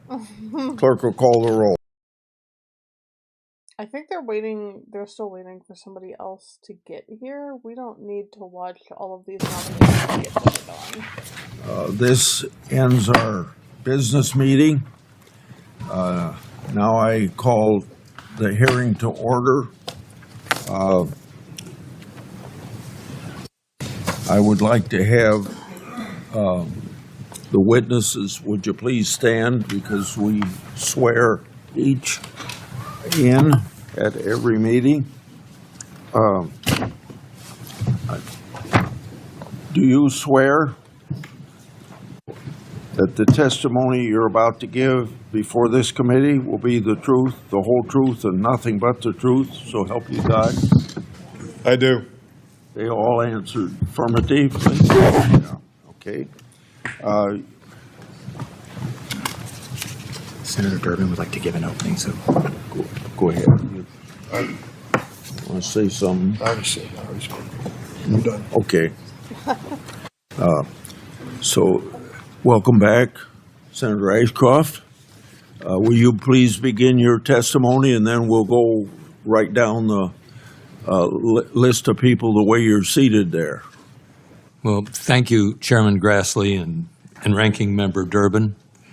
I'm grateful to you, and please allow me just a moment to extend my condolences to the committee, the friends and colleagues of Senator Lindsey Graham. He had a vivid history of bringing out the best in people he worked with on both sides of the aisle, and we enjoyed his friendship, and I take this moment to say my condolences and my sympathy also to Jennifer Boss, whose daughter was brutally murdered. Allow me to thank you for your serious consideration and attention to the constitutional responsibility of confirming high-ranking executive branch officials. It's an honor for me to participate with you today by my appearance. testifying and sharing my profound support for the nomination of the Honorable Todd Blanche as Attorney General of the United States is something for which I am deeply grateful. Justice is best served in the United States through a commitment to uphold the Constitution and laws of this country. Integrity is an indispensable imperative for the rule of law. The rule of law is the best friend of constitutionally guarded liberty. For the highest quality administration of justice, law enforcement must never be diluted nor contaminated by personal bias or political preferences. Todd Blanche's record of upholding the Constitution and enforcing the law recommends him supremely to serve America as the 88th Attorney General of these United States. I know of no person of a higher commitment to integrity. He has spoken the unvarnished truth to those he works for and to those he works with. Todd's career stands as an outstanding record of public service. He is a consistently well-prepared, tough, but fair prosecutor, fundamentally focused on the Constitution. He understands that he has a profound responsibility in the Justice Department to seek justice, not merely to prosecute. 25 years ago, during my opportunity to serve as Attorney General, Todd worked as an individual in the Justice Department. And in his law school years, Todd worked with the Justice Department, and in that respect, upon graduation from law school, he clerked for several judges, two of whom are now serving on the respected nationally focused Second Circuit Court of Appeals. So he had an understanding of the law from both the prosecutorial side and the side of the bench. Following his clerkships, Todd became an assistant United States attorney as the U.S. Attorney Office for Southern District of New York, a premier prosecutorial office of the United States. He spent roughly 2 years as the co-chief of the Violent Crimes Unit, supervising there nearly 24 prosecutors. Then served as the co-chief of the office's White Plains Division, where he presided over a wide span of work: public corruption, securities and bank and wire fraud, federal programs fraud, Medicare fraud, RICO, and violent crime. Today, as Deputy Attorney General and Acting Attorney General, Todd energizes the roughly 115,000 employees from across Main Justice, the FBI, the DEA, the U.S. Marshals Service, ATF, and 93 U.S. Attorney's offices that span the United States. He's conducted the department's daily operations at full scale, demonstrating his readiness to manage the office in his own right. Todd therefore brings to the Department of Justice a relevant reservoir of experience, coupled with sound judgment on an array of different issues. They're all related to law enforcement and the administration of justice. He understands that the rule of law exists to secure this and safeguard the God-given rights of liberty and freedom in America. In professional moments, both private and public, I have seen Todd's thoughtful, decisive, yet humble leadership. He's a careful and willing listener, skilled at welcoming diverse viewpoints. He is adept at synthesizing and harmonizing different voices in complex situations. He is comfortable in being held to account, and he will require those in the department to be similarly accessible and accountable. Todd Blanche's record reflects a commitment to the rule of law and the Constitution. Our 250th anniversary properly reminds us that liberty is the core value of America. In fact, it's a core value of human existence. To safeguard this core cultural value, America needs an Attorney General exclusively devoted to the rule of law and who unfailingly will honor his oath to the Constitution. Todd Blanche is the right person for that responsibility. Mr. Chairman and committee members, thank you for what I consider to be a privilege to appear before this committee and communicate to you my unreserved endorsement of Todd Blanche for Attorney General of the United States. And I thank you for this opportunity. Thank you. Mr. Ashcroft, now Ms. Bensky. Thank you. First, I'd like to thank you and the committee. Microphone. Sorry. Push the red button. There we go. Thank you. First, I'd like to thank you all, and thank you to the committee for hearing survivor voices. I'd like to remind you of who you're hearing from today. At this time, can my survivor sisters and family please rise? We may look like grown adults when you see us now, but we were children. Young girls at the time of our abuse. These are the photos of when our innocence, dreams, and lives were stolen. Please take these faces in as you think of us as your own family, daughters, nieces, sisters. Now look at our faces and remember the women and families of who the DOJ re-victimized. You guys can sit. Thank you so much. I'm a teacher. In my school, if a student released a nude photo depicting a peer's sexual assault and abuse, they would almost certainly face expulsion. And yet, this is what our Department of Justice did to crime victims. Today, Todd Blanche has been at the helm of the release of nude images of survivors, the outing of Jane Does, and the exposure of more than 100 victims identifying information and documents describing horrific acts of abuse, including my own. Instead of treating this release as its own violation and holding the man who led it accountable, you have a decision on whether you place him in the highest law enforcement position in this country. In December, before the document release, our attorneys submitted 350 victims' names to the Department of Justice as victims' names to be redacted prior to the release. In that first release, I found my name in 2 places. In that next release in January, my name appeared again, but this time the redactions were so far worse. The files displayed not only my name, but my phone number, my former addresses, where I worked, and other identifying information. When my name appeared in the 3rd file release, it became difficult to believe that this was not intentional. Despite my lawyer repeatedly contacting the DOJ, seeking protection, my information continued to be exposed. And it's not just my name, it's the identifying information. These documents contain disturbing yet incomplete accounts of my abuse. They were available not only for the entire world to see, but my child, my students, my friends, my employers, my colleagues, and my family. It was humiliating. Worse, my FBI 302 exposed a Jane Doe who had fought for decades to conceal her identity. It's been absolutely devastating.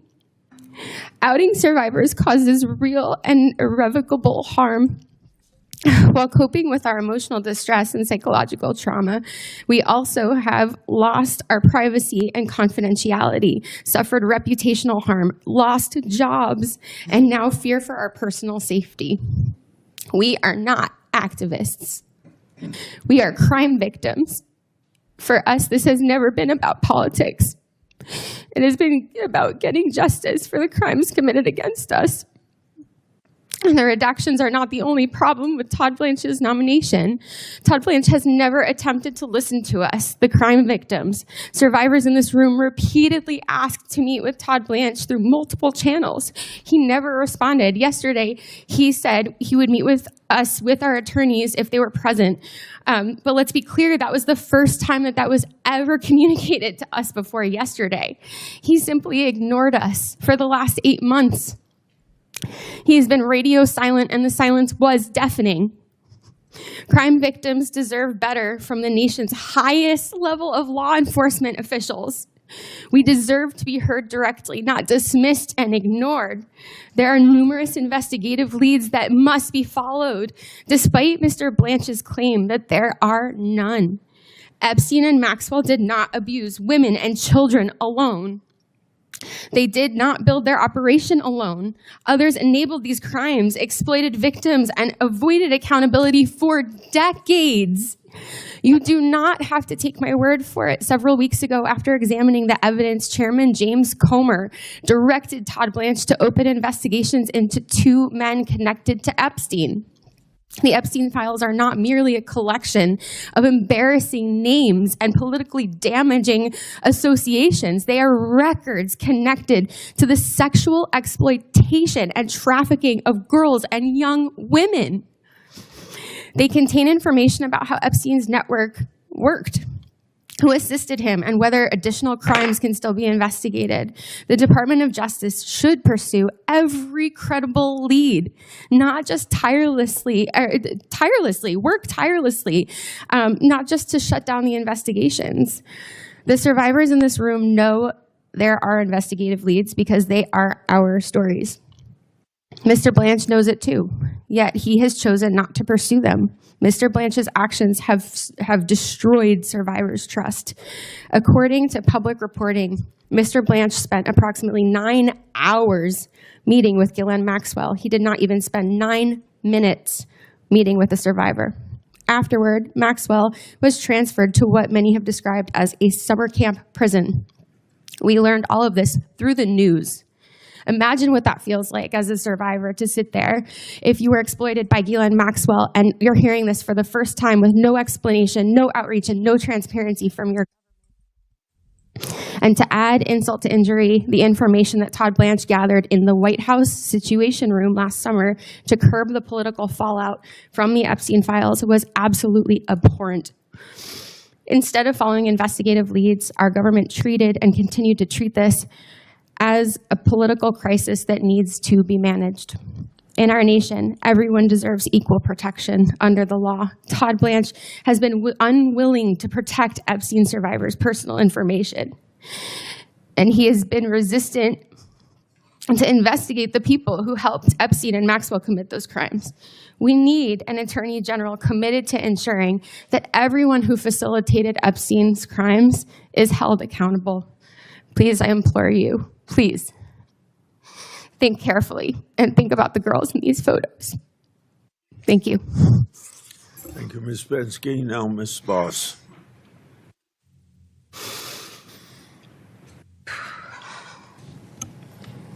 Thank you, Chairman Grassley. Is it on? Thank you, Chairman Grassley and Ranking Member Durbin and members of the committee. Can you pull it real close to you? Pull it to there. Yeah, I think that's right. There you go. My name is Jennifer Boss. I live in Antioch, Illinois. I'm the mother of an angel named Megan Boss, and I'm here because my daughter's tragic and gruesome death has exposed catastrophic failures in immigration enforcement and drug trafficking policies.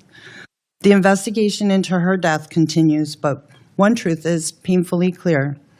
Dangerous gaps in our system allowed an illegal alien to exploit our laws, and my daughter paid the ultimate price. Losing Megan and then being forced to navigate multiple broken systems while drowning in grief taught me that policies carrying life or death consequences cannot remain political talking points.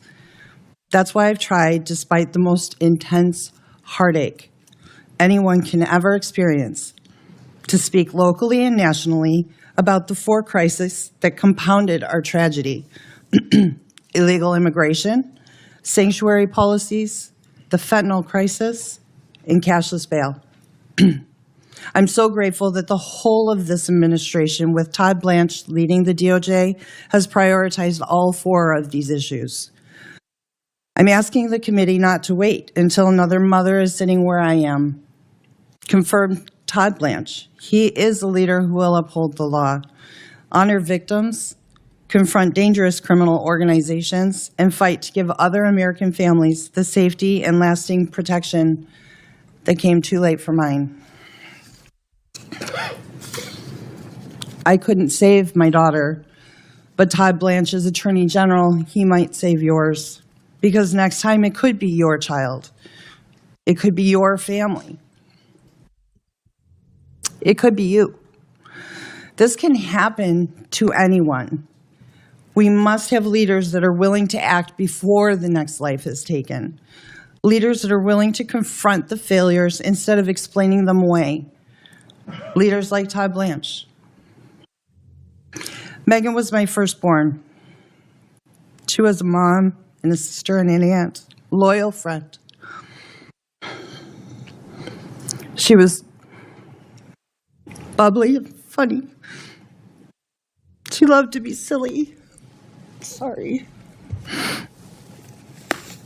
She was extraordinarily creative. And she was blessed with a spirit that just lit up the room. In February of 2025, Megan disappeared. For 51 days, our family lived in the most unbearable agony. Day after day, I did everything I could think of to search for her. Instead of bringing Megan home, our search ended with the most unbearable truth a mother could ever be forced to face.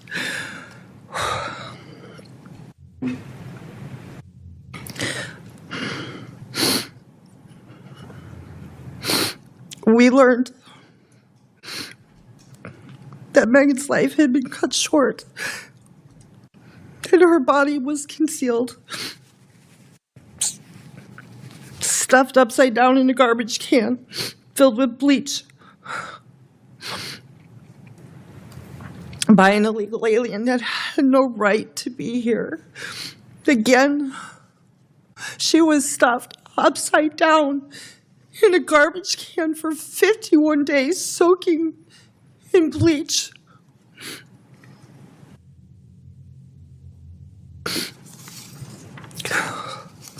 For 7 weeks, this man walked past that garbage can on his way to the bakery he worked at every day under a fake name. And during those weeks, I couldn't breathe or eat or sleep. We searched his neighborhood. We knocked on his door. We left Megan flyers with Megan's face on every surface we could find. And then I learned she was only a driveway distance away from us the whole time. Excuse me.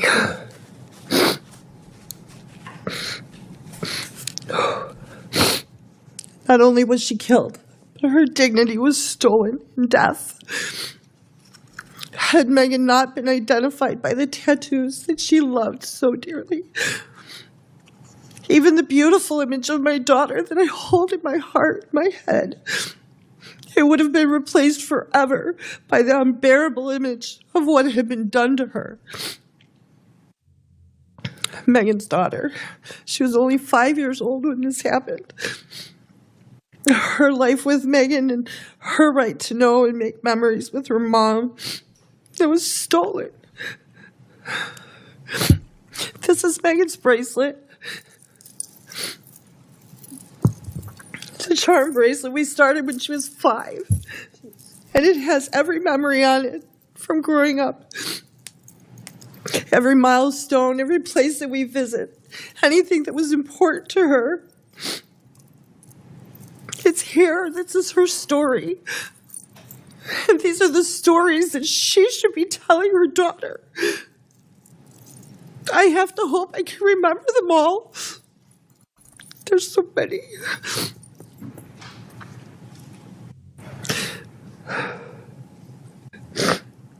My husband and I, we won't be retiring like we imagined, of course, because we have to pray that we live long enough to raise her little girl into adulthood. And this is because our laws that we already have aren't enforced. This is why victims don't care about partisan victories. We care whether the dangerous criminals and drug traffickers and cartels are stopped before another loved one is buried and another family's life is shattered. Right now, governors and local officials enact sanctuary protections, cashless bail policies, and identification laws that undermine federal enforcement and create dangerous public safety loopholes. A criminal that's released under a reckless local policy does not remain inside that city or state. He can cross into yours. Megan's perpetrator was released the day after he was arrested. Do you want him as your neighbor? Angel families have told me how they've been entirely abandoned and ignored by the government. Our children and our families were politically inconvenient. Some of these Angel families have been asking for someone to listen to the stories and learn from what's happened to us for more than 25 years.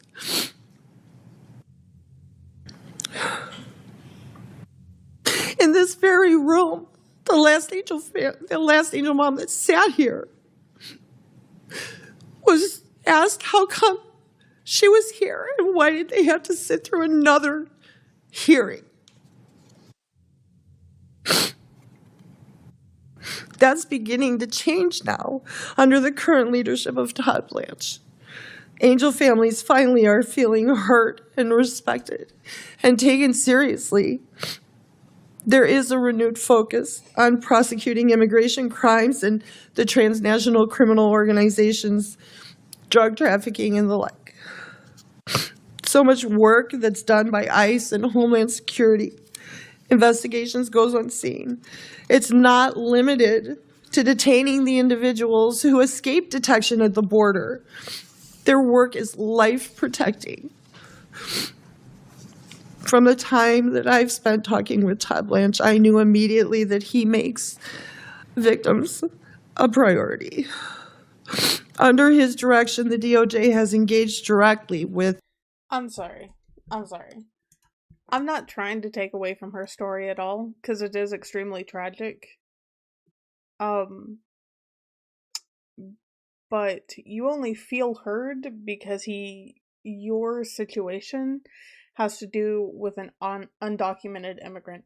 The woman next to you who is an Epstein victim and the Epstein victims behind this woman have not been heard a single fucking time. So no, they don't fucking care about all victims. They care about your situation only because it has to do with an undocumented immigrant. The Angel families and treated us not like political props, but as partners in preventing future tragedies. And that's all that we've ever asked for. Justice can't bring our children home. Nothing can.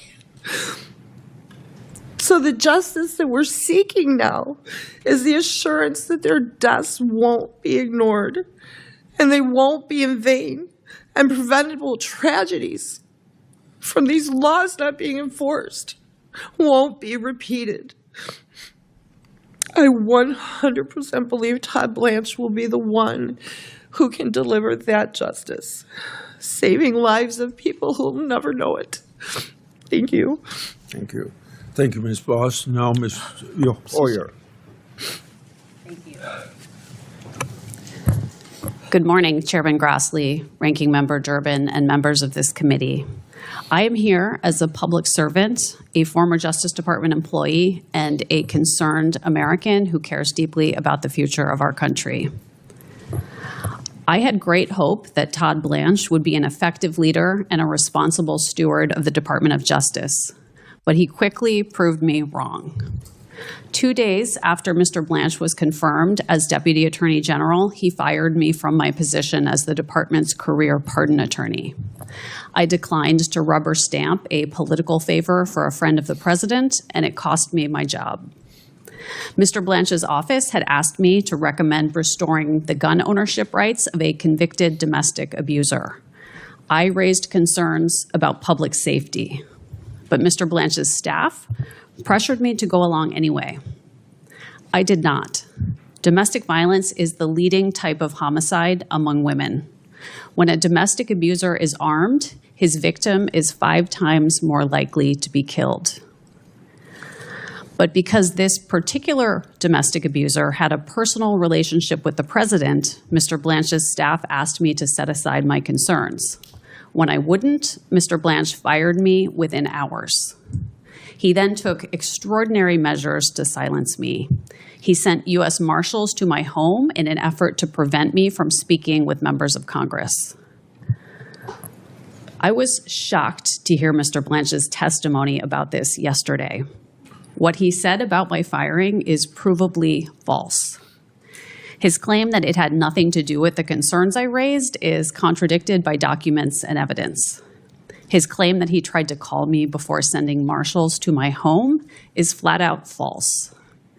His claim that it is normal for DOJ to use armed law enforcement officers to deliver mail to the homes of its former employees is preposterous. The casual lies that Mr. Blanche tells, even while sitting in this chair testifying to this committee, are emblematic of a much larger problem. Courts across the country have said they can no longer trust the Justice Department to uphold the law and tell the truth. There are over 700 documented instances of DOJ violating judicial orders. There are nearly 100 cases in which judges appointed by both parties have found that DOJ presented false or misleading information in court. Earlier this week, a federal judge found that Mr. Blanche personally misled this Congress about the department's settlement agreement with President Trump. To the American public, it looks like Mr. Blanche is running DOJ as Donald Trump's personal law firm. He is using law enforcement powers to pursue petty grudges harbored by the president.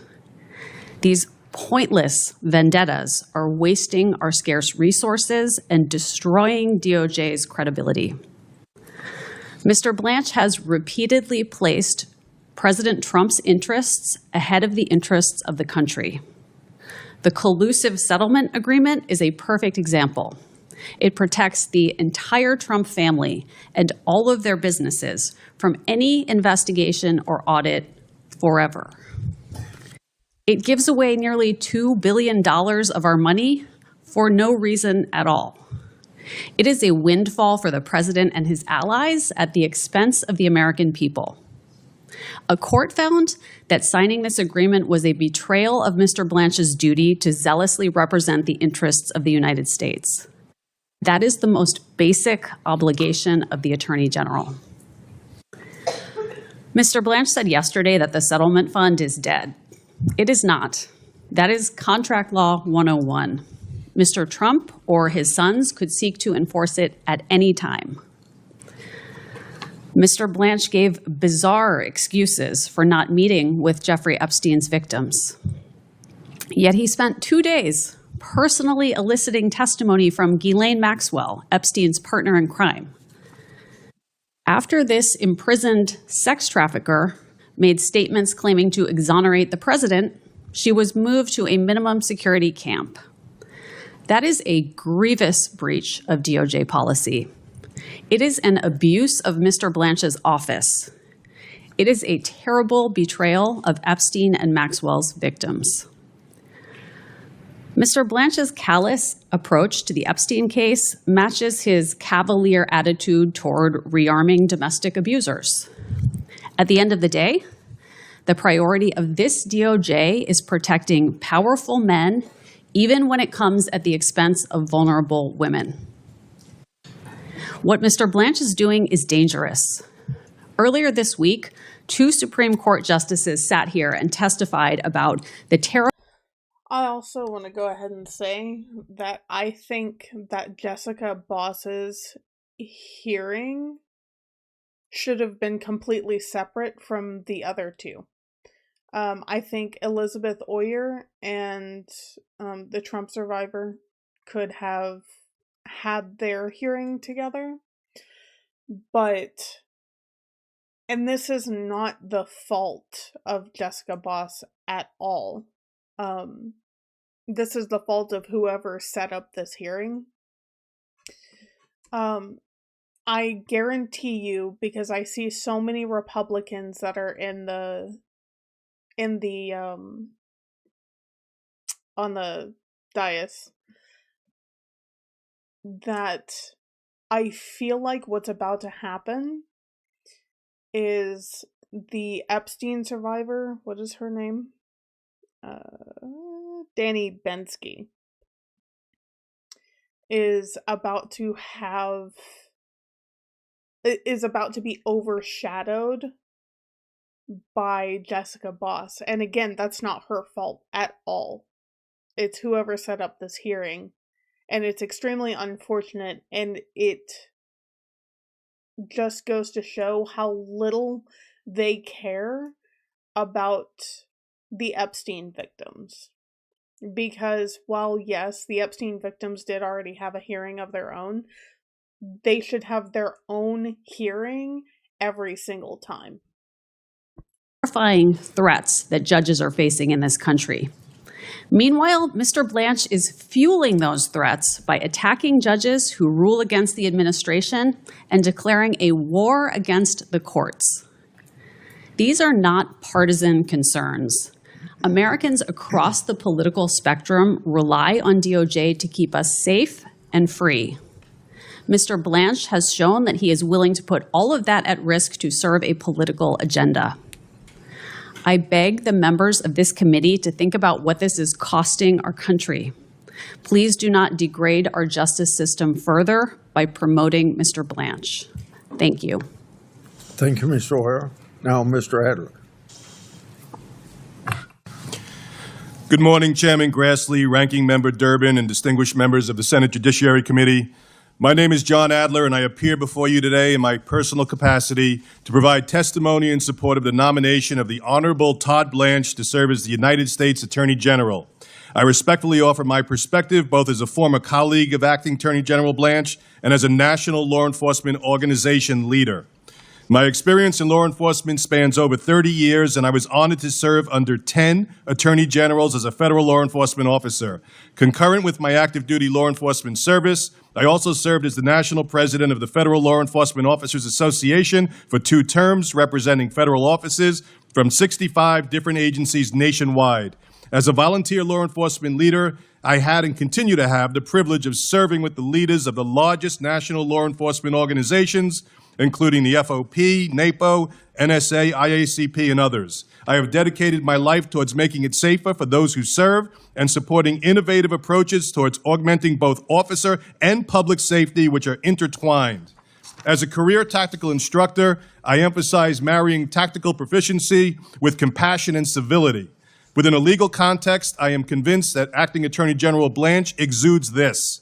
When I joined the U.S. Attorney's Office in April 2001, I met an incredibly intelligent and highly motivated paralegal by the name of Todd Blanche. My first impression of then paralegal Blanche was that he moved like a football fullback, carrying the federal criminal statutes book under his arm as he charged through the revolving doors. It didn't take long for me to figure out why all the prosecutors were so friendly with Mr. Blanche. They all wanted him on their trial teams. It was clear from the beginning that paralegal Blanche had a passion for prosecuting violent crimes. He later became an assistant U.S. attorney, and his amazing work ethic and passion for combating violent crime were unparalleled for a new AUSA. AUSA Blanche exuded the speak softly but carry overwhelming evidence demeanor. It was no surprise to anyone at the office that AUSA Blanche ultimately became the co-chief of the Violent Crimes Unit. It was clear that Unit Chief Blanche was fully committed to litigating violent crime cases in furtherance of public safety. For context, I want to emphasize that the Acting Attorney General began his paralegal and prosecutorial career in an office that was predominantly represented by AUSAs with different political views. What impressed me during my 16 years with the U.S. Attorney's Office was the unified commitment to the rule of law, irrespective of political affiliation. I am absolutely convinced that if confirmed as the Attorney General, Acting Attorney General Blanche will carry forward that spirit and unwavering commitment to the rule of law. During the terrorist attacks on September 11, 2001, the U.S. Attorney's Office in the Southern District of New York was located in the hot zone in New York City. While we often hear the Acting Attorney General speak of the extraordinary bravery of first responders who run forward into harm's way, he exuded that charge-forward spirit during the challenging days following 9/11. I have profound respect for his service-above-self spirit then, and it has only grown. Moving forward to Deputy Attorney General Blanche's tenure as the Acting Attorney General, his outreach and engagement with law enforcement nationwide has been extraordinary. Same can be said for his 24/7 staff. In speaking with my fellow national law enforcement organization leaders, it is clear that they have great respect for the Acting Attorney General and appreciate his commitment to backing the blue. Acting Attorney General Blanche has demonstrated a strong commitment to officer safety and ensuring that all law enforcement officers have the same protection under the law.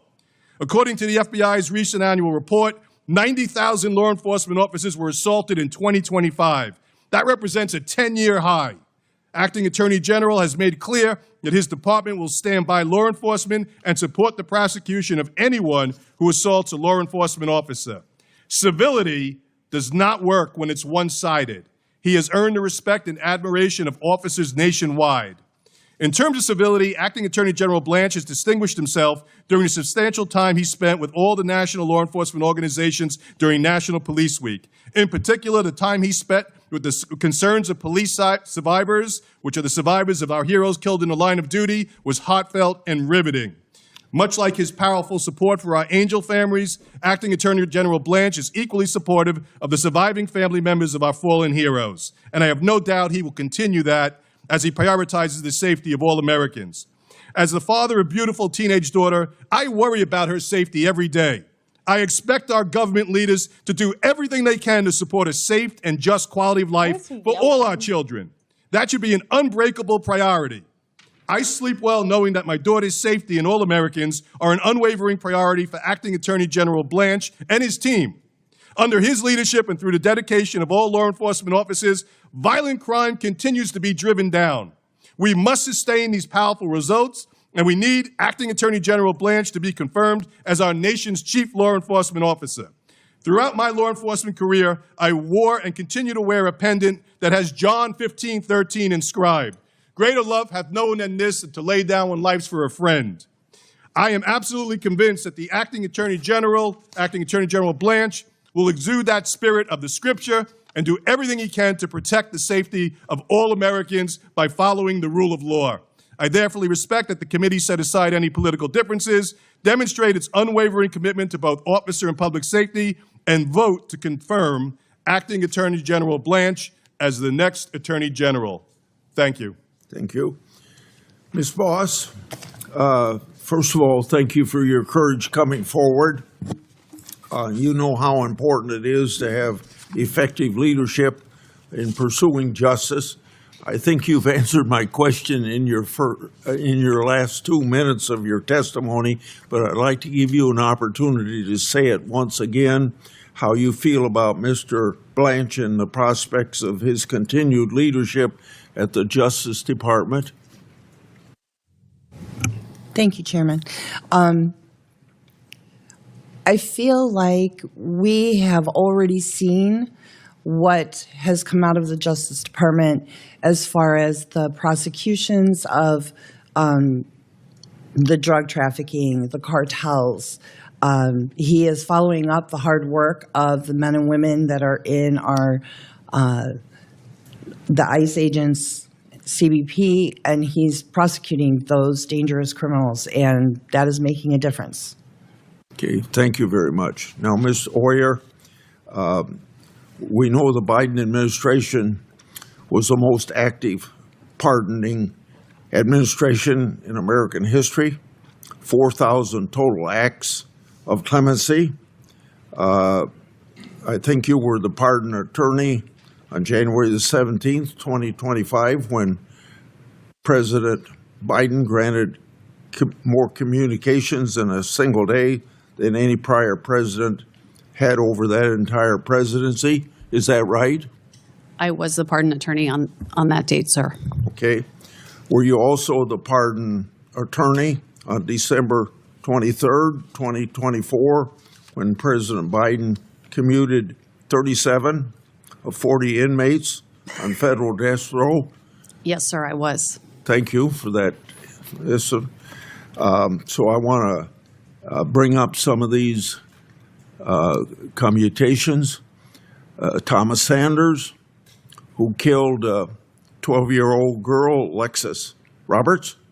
He shot Lexus 4 times and slit her throat after the girl had witnessed him murder her mother. Did you object to President Biden's commuting his sentence? Sir, I'm not able to discuss the recommendations that I made to the president regarding acts of clemency. Can you speak? Did you turn your microphone on? I believe it's on, sir.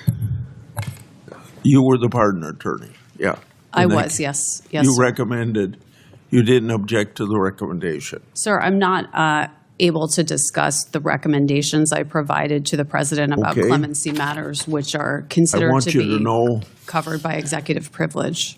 okay, I want you to know that I have read evidence that you made this recommendation.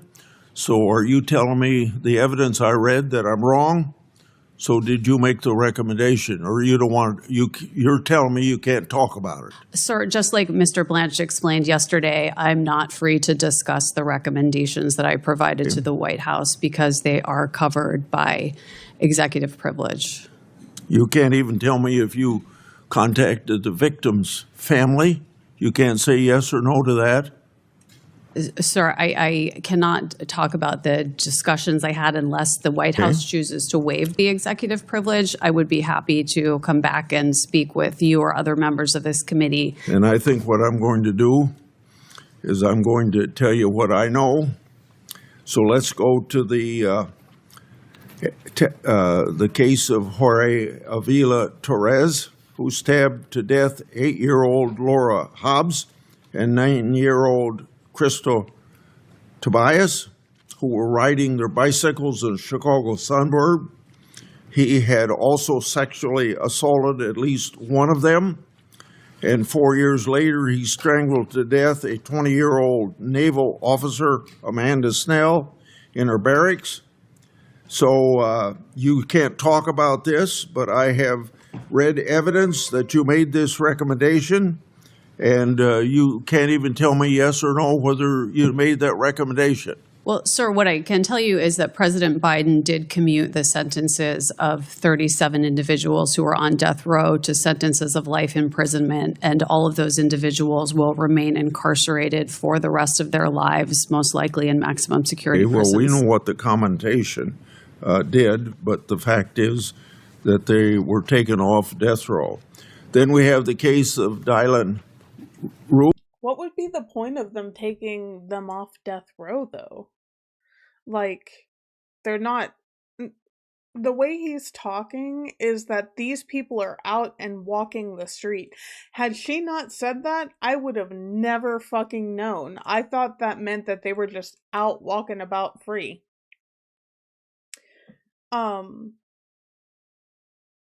But why? Maybe because because people on death row, that's a lot of taxpayer money that's just being wasted. I also don't understand why death row takes so long. Like, how can you be on death row for 37 years? How is that even possible? But if they're still going to be in jail, what the fuck is the problem? So his argument is literally fucking nothing. Shot up a church in South Carolina. That made national history for a long period of time in his trial.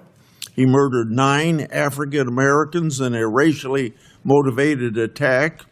And you're telling me you can't talk about that, but I have read evidence that you made this recommendation. And since you can't comment on it, I'm just going to have to tell you that you made that recommendation. Robert Bowers murdered 11 people in Pittsburgh Tree of Life Synagogue in the deadliest attack on a local Jewish community in American history. And you're telling me you can't talk about the commutation of Robert Bowers, but I want to tell you that I have read evidence that you made this recommendation. And then also Johar Tsarnaev planted bombs at the 2013 bomb. It's also extremely convenient that a lot of these people have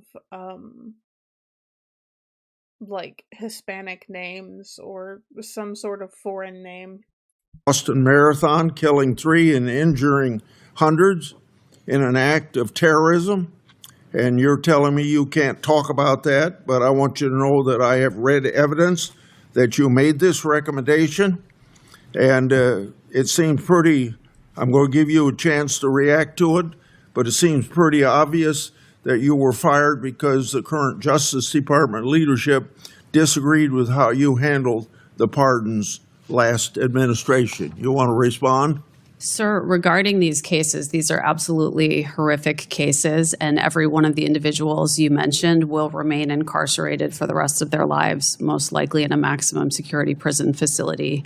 As far as the reasons for my firing, I've been in litigation with the Justice Department for over a year about my firing, which was plainly illegal.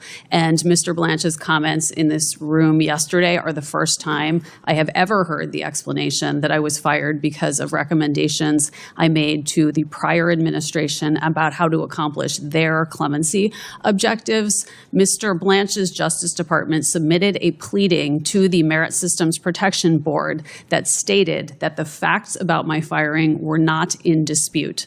The facts, as I have been saying for 1 year plus, are that I was fired within hours of declining to make a recommendation that I believed was very dangerous. And Mr. Blanche's statement yesterday that it was for another reason materialized out of thin air and has never been stated before. Okay. Mr. Ashcroft, you served this nation with distinction during your tenure as Attorney General. You know what it takes to do the job and to do it well. Based on Mr. Blanche's leadership of the Justice Department during this administration, do you believe he would serve as an effective and capable Attorney General? Well, I think the statistics and the history tells a story here. Thank you for the question. But Todd Blanche has a heritage and history of involvement in the Justice Department, pursuing the rule of law and enforcing the rule of law, and that extended from his time as an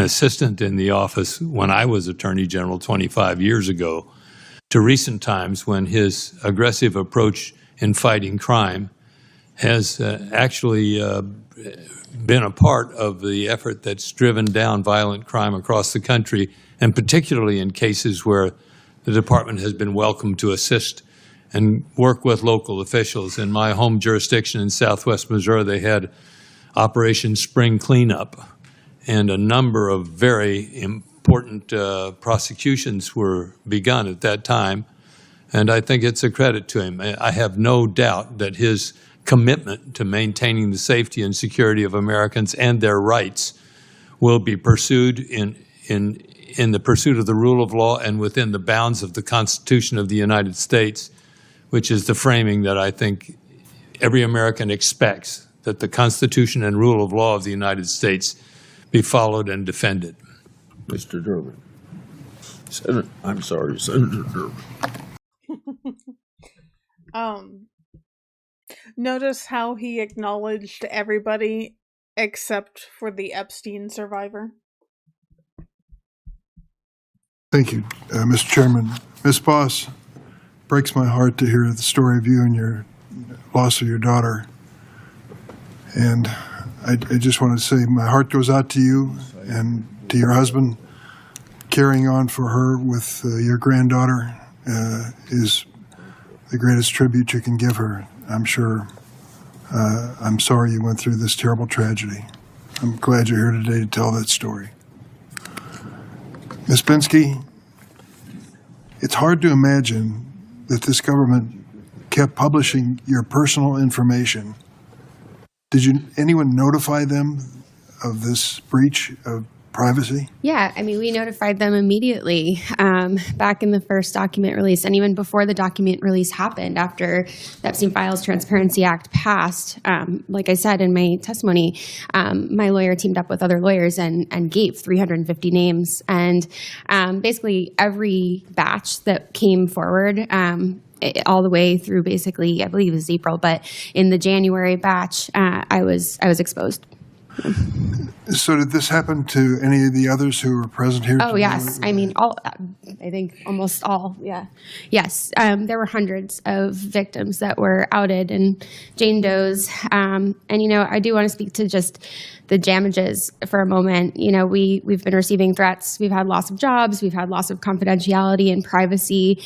But there's another piece here, and it's that this idea of withholding information, we're trying to get justice. We have always been trying to seek justice. And we're seeing, if you just even look at New Mexico right now, that the New Mexico AG has attempted 5 times to get the files from Todd Blanche and from this DOJ, and it's obstruction. They are obstructing. So for us, yes, of course, there are so many damages. There are so many things that we are mourning the loss of, including a lot of our innocence and who we were as these young girls. But to still see it be obstructed after 30 years, and this is 5 administrations. We're not saying that this is just this administration. We've been at this fight for 30 years. So we just really hope that there's a huge impact as far as just releasing information and making sure that it's followed up on. I can't understand how this Attorney General can find 48 hours to visit with Ghislaine Maxwell, who has been prosecuted for sex trafficking, and can't find 30 minutes to meet with the survivors of that sexual predatory conduct. It's certainly not for lack of trying. We have tried in every way we know how to try. And then we did hear from him yesterday that he would sit with counsel. And I would say, I think many of us in this room would be interested in meeting with him today if we could. Many of the members of the committee will remember when we had the Olympic athletes in here who had been sexually abused, and the head of the FBI sat through their entire testimony to show his concern for what had happened to them and any wrongdoing by the Federal Bureau of Investigation. That, to me, was the right thing to do from both sides. Why in the world would Mr. Blanche at this point say he doesn't have the time? I couldn't understand his argument yesterday. He couldn't see you because you had a lawyer, or he couldn't see you because you didn't have a lawyer. Yeah, I think it was because we had a lawyer. But, I think as a career prosecutor, we talk so much about Todd Blanche's credentials in this room, and we've heard a lot about them. And that's great. But I think as a career prosecutor, he should be salivating by this case, right? This case is, it's gold for somebody that wants to prosecute. There are 6 million files. There are thousands of victims. And yet all we've seen is one perpetrator that died in prison. The other perpetrator is now in a minimum security penitentiary. And Todd Blanche believes that there are 0 investigations when he's already been told by members of the House that that is inaccurate. I'll just tell you point blank, I don't think his name should be called on the floor of the United States Senate until he meets with you. Yeah, I agree. It's not too much to ask.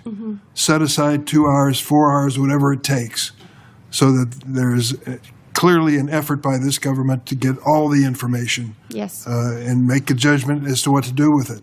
But to shun you and to snub you at this point, there's something else going on here. There's got to be.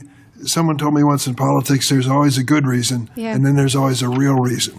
What is the real reason why Todd Blanche does not want to meet with the survivors of Jeffrey Epstein? It appears from the outside reputational harm. And that is what I think is at the core of this, that he prioritizes the reputation of the administration over survivors of sexual abuse and of crime survivors in this country. Well, I hope the message goes out to all senators on both sides of the table. And I do want to say, to that end, we've been saying that we're not political. I've asked everyone, we've met with a lot of your offices on both sides, and every single conversation, Mr. Hawley, we had a great conversation with your office, right? It was amazing. And I feel so much hope leaving those spaces, actually.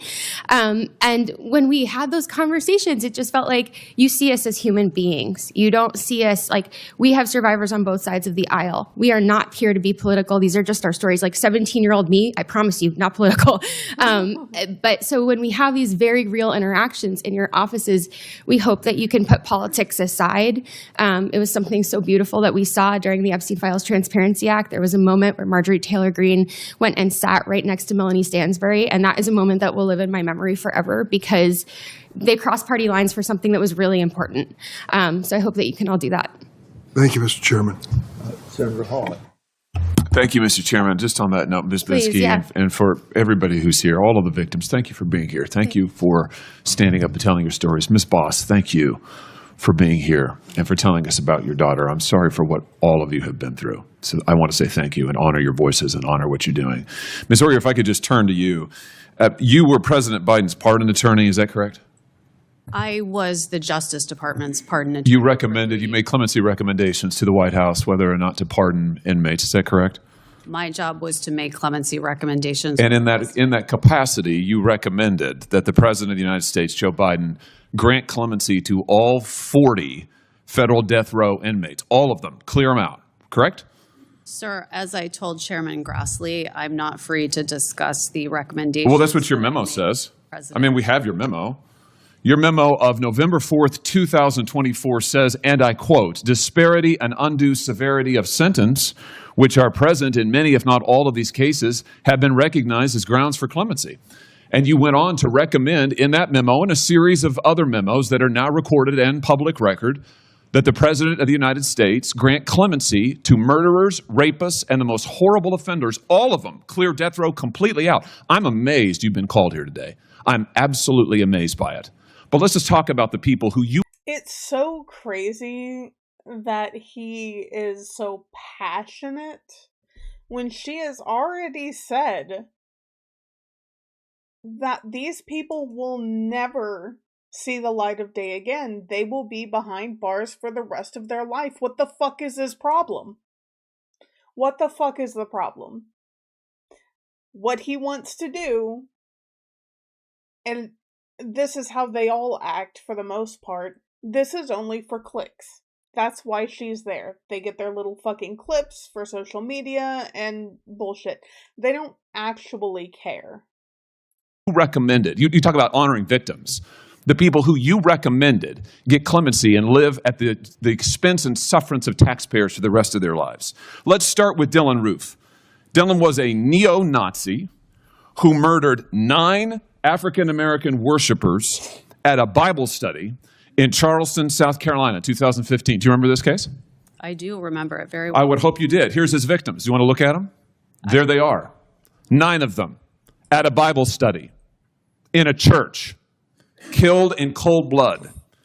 The DOJ knew from day one that he had decided, I'm going to quote from the prosecutors, decided to attack African Americans because of their race. He further decided to attack African American worshipers in a black church in order to make his attack more notorious. More notorious. And yet you recommended that he be granted clemency, live at the expense of taxpayers for the rest of his life, substitute your judgment for that of the American judicial system. Do you stand by that recommendation today? Sir, I'm not going to comment on the recommendations that I made, but I can tell you that Mr. Roof is going to die in prison as... Oh, he's going to live in prison for a very long time because of you, because of your recommendations. And here's what you... So this is a thing that's common, right? And it's the question of what constitutes as justice. Is it somebody living the rest of their life in prison? Or is it somebody getting the death penalty? If I'm being honest, for me specifically, I would rather these people who were granted clemency and did these horrible crimes be used as slaves for the rest of their life in prison. I would rather that than them just be given the easy way out by the death penalty. But if I'm being honest, doesn't really matter what I think because I am not a family member of these victims. What would a fucking family of these victims rather have? And also, I don't know how long this person was on death row, but they already weren't getting justice if they were still on death row. The fuck? You said in your memo of October 30th, 2024, you said that actually Roof is not a compelling candidate for clemency, but you recommended it anyway. Why? Because he suffered from anxiety, you said. Right? He suffered from anxiety. Did it ever occur to you that maybe the family of his victims might suffer a little bit of anxiety because he marched into their church and murdered them in cold blood because he was an incredible racist and he wanted to get on TV? Sir, Do you regret it? I'm not going to comment on the Do you regret it? that I made to the president. Let's talk about Robert Bowers, a man who regularly spewed such vile hatred of Jews, it's unlike anything I've ever seen. He barged into a Pittsburgh synagogue in 2018 and he shot everybody he could find, killing 11 innocent people who were there to worship. A federal jury in Pittsburgh unanimously recommended the death sentence after finding him guilty on 63 counts. Here they are. They're his victims. Take a good look. You recommended clemency for this person who went in and killed these people just because they're Jews. The other guy killed people just because they're black. This guy killed people just because they're Jews. A jury recommended that he be sentenced to death, and you substituted your judgment for theirs, and now he's going to live. Are you proud of that? Sir, what I am proud of is the fact that I took my job as pardon attorney extremely seriously. Apparently not seriously enough. You certainly didn't take the victims seriously. Then there's Jorge Avila Torres, who wasn't just a murderer. He was a serial killer and a rapist. Sir, Here is who he assaulted and killed. He sexually assaulted and killed 8-year-old Laura Hobbs and 9-year-old Crystal Tobias in a Chicago suburb in 2005. And then 4 years after that, he committed another murder. He slaughtered a fellow service member, Navy Petty Officer Amanda Snell, in 2009 while she was in her barracks. That's what he did. And you recommended clemency for this individual, and now he'll live his life at the expense of taxpayers because you substituted your judgment for that of the American judicial system, jury, judges, the whole lot, and yet you're here to tell us that you're somehow a victim? I don't think so, Ms. Oyer. I think your judgment is astoundingly terrible. I'm amazed that this side of the aisle has called you, and I just ask my friends on this side of the aisle, do you agree with this? Is this what you want? Do you want these people to be pardoned and live at the expense of taxpayers for their whole lives? Do you want to excuse the murders of African-American churchgoers? Do you want to excuse the murders of Jews in their synagogues? Do you want to excuse the murders of these children? Because that's what she did, and now she's online hawking products to try to make money off of it. I see you've got your own website where you put your face on baseball caps and mugs, thelawyeroyer.com. You're trying to make money on this? Sir, This is unbelievable, Ms. Oyer, and yet you say you're a victim? These are the victims. And you helped victimize them. And what you're doing is wrong. I hope every member on this side of the aisle will repudiate what you have done and what you stand for. Thank you, Mr. Chairman. Sir, I assume that your questions directed at me were rhetorical and that you're giving They're not a speech. rhetorical at all. I asked you to respond, and you said you wouldn't. So what I did is I read to you what you have said. I quoted verbatim, and I'm happy to keep doing it. In fact, I'd ask now, Mr. Chairman, that this report, Restoring and Strengthening the Federal Death Penalty Report, be entered into the record. It contains information regarding Ms. Oyer, her recommendations, and the track record of all of it. The written records are here. I ask to be entered into the record. It'll be, Ms. Hoyer, take a minute to respond if you want to. Thank you, Chairman Grassley. I, under President Biden, just like under President Trump, had a job to do, which was to make recommendations to the president about how to best accomplish their clemency objectives. I put the utmost effort into doing that in a way that was consistent with the interests of the justice system and all of its stakeholders, which includes crime victims, as well as defendants, as well as family members, as well as judges, as well as prosecutors, all criminal justice system stakeholders. The process that I presided over was one that was beyond reproach. What's happening now with clemency is an absolute disgrace, and I'm sorry that I can't answer the questions about the specific recommendations in this public setting, but I would be glad to meet with any members of this committee who have concerns privately to discuss to the extent I can what your Privately, why don't you meet with the victims' families? Here's the disgrace. Senator Whitehouse. Thank you, Chairman. Mr. Ashcroft, welcome back to the Senate. You knew Jim Comey? Pardon me. Yes, indeed, I did. You trusted him? He was. Okay, so I have my second computer here. And I was looking up why the clemency, why it even matters, right? So the first thing I found was extremely unhelpful.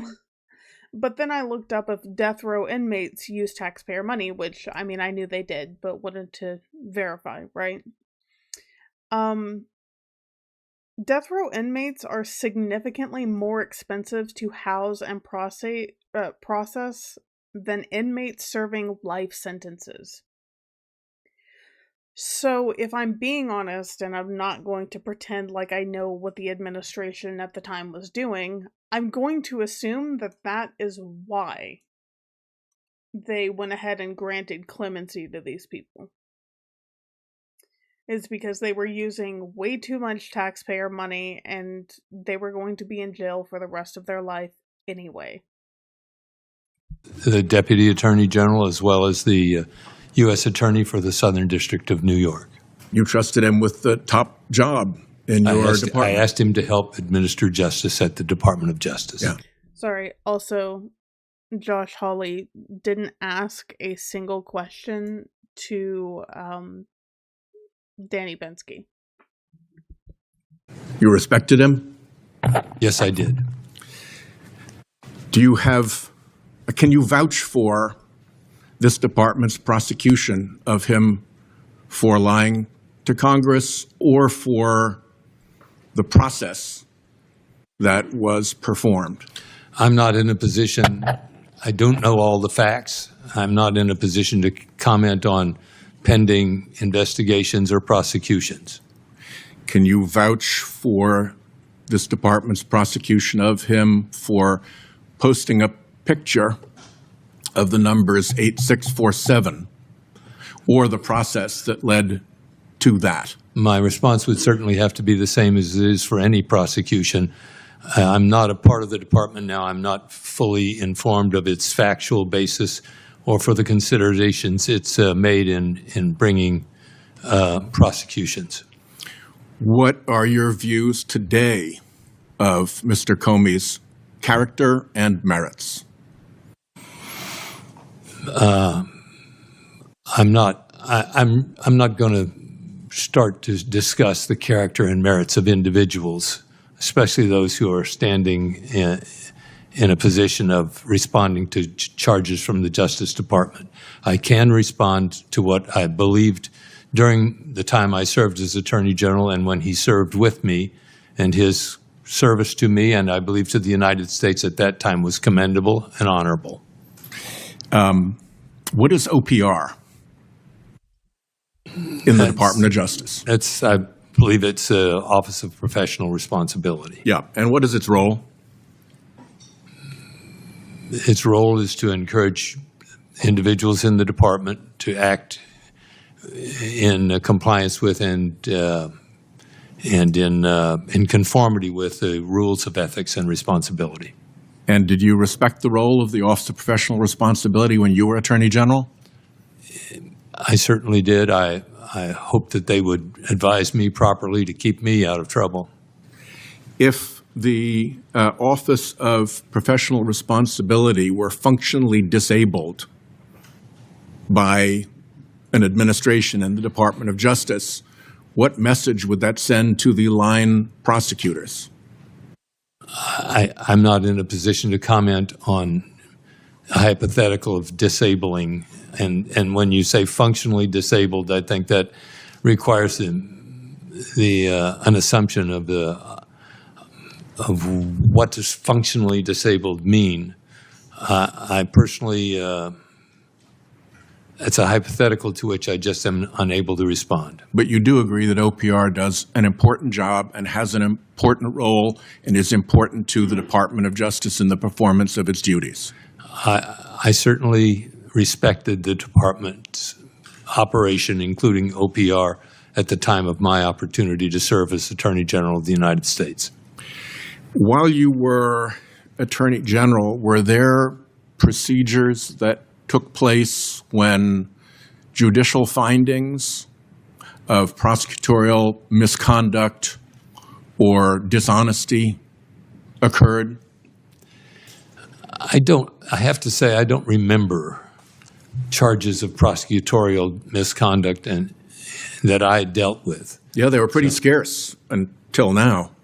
It was pretty unusual to have judges say that arguments were made in bad faith, that arguments were made as pretexts, that arguments were disingenuous, that arguments were shoddy or terrible, that the department was losing or sacrificing its credibility, that the department was disrespecting orders of the court, that the department had lied or was engaged in sham, that there was willful and intentional noncompliance or willful disregard of court orders, that department lawyers were contemptuous or that their behavior and arguments were unconscionable.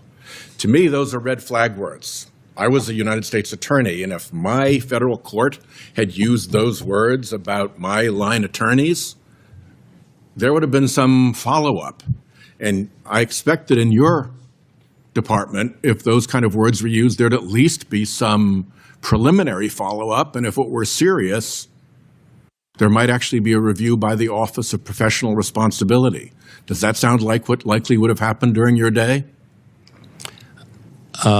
I was only admonished at one time that I remember by a court for having commented on evidence. I thought it was pretty good evidence. I think I just said pretty good evidence. And yeah, I didn't mean you. I meant your line prosecutors. At that time, I decided that I needed to be more careful about my remarks. Yeah. No, my question. My remarks were safeguarded and carefully made. Yeah.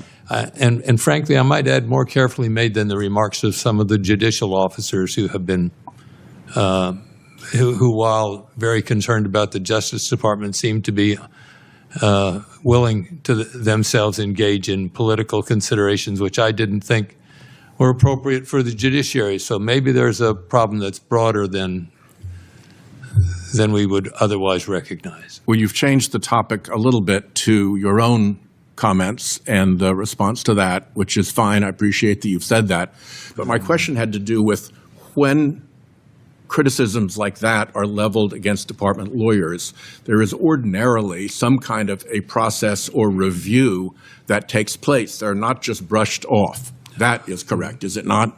Yeah, it's certainly the reason that the Office of Professional Responsibility exists, to safeguard against things that are not responsibly done or undertaken in a way that discredits the department.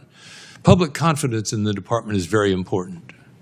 Indeed. And the rule of law, guided by the Constitution, is at the foundation of our safeguarding liberties. And I take that seriously. I believe that with all my heart when I served, and I believe it today. Thank you, sir. Senator Schmidt. Thank you, Mr. Chairman. First and most importantly, I want to thank all the victims who are here for your courage to come forward. This is not easy to do, to relive everything. So thank you for being here and telling your stories. Ms. Oyer, I want to turn to you. You were Biden's pardon attorney, and I want to make sure I'm clear. Your testimony here today is that you were fired because you wouldn't recommend restoring Mel Gibson's gun rights. Is that right? I was fired just hours after I declined to make that Okay, recommendation. you can't think of another reason why you might have been fired.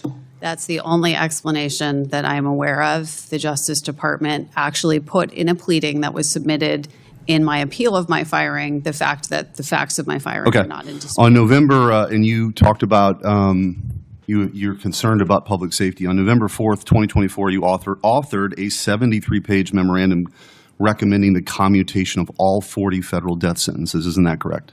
Well, as I've told two members I of know. the committee now. But don't play the game with me, because it's not. They've waived executive privilege. I have the report right here. It's dated April 24th, 2026. It's actually, your memo is quoted in here. It's public knowledge. And the idea that you would come here, you know that already. You would come here and disparage somebody else and not be willing to answer questions about how you commuted the sentences of murderers is ridiculous. I can't believe that you're here to do that. I don't have the authority to commute Do you anyone's deny sentence. it? Do you deny that you authored the memo? I'm not sure which memo you're referring to. I'm referring to the November 4th, 2024 73-page memo.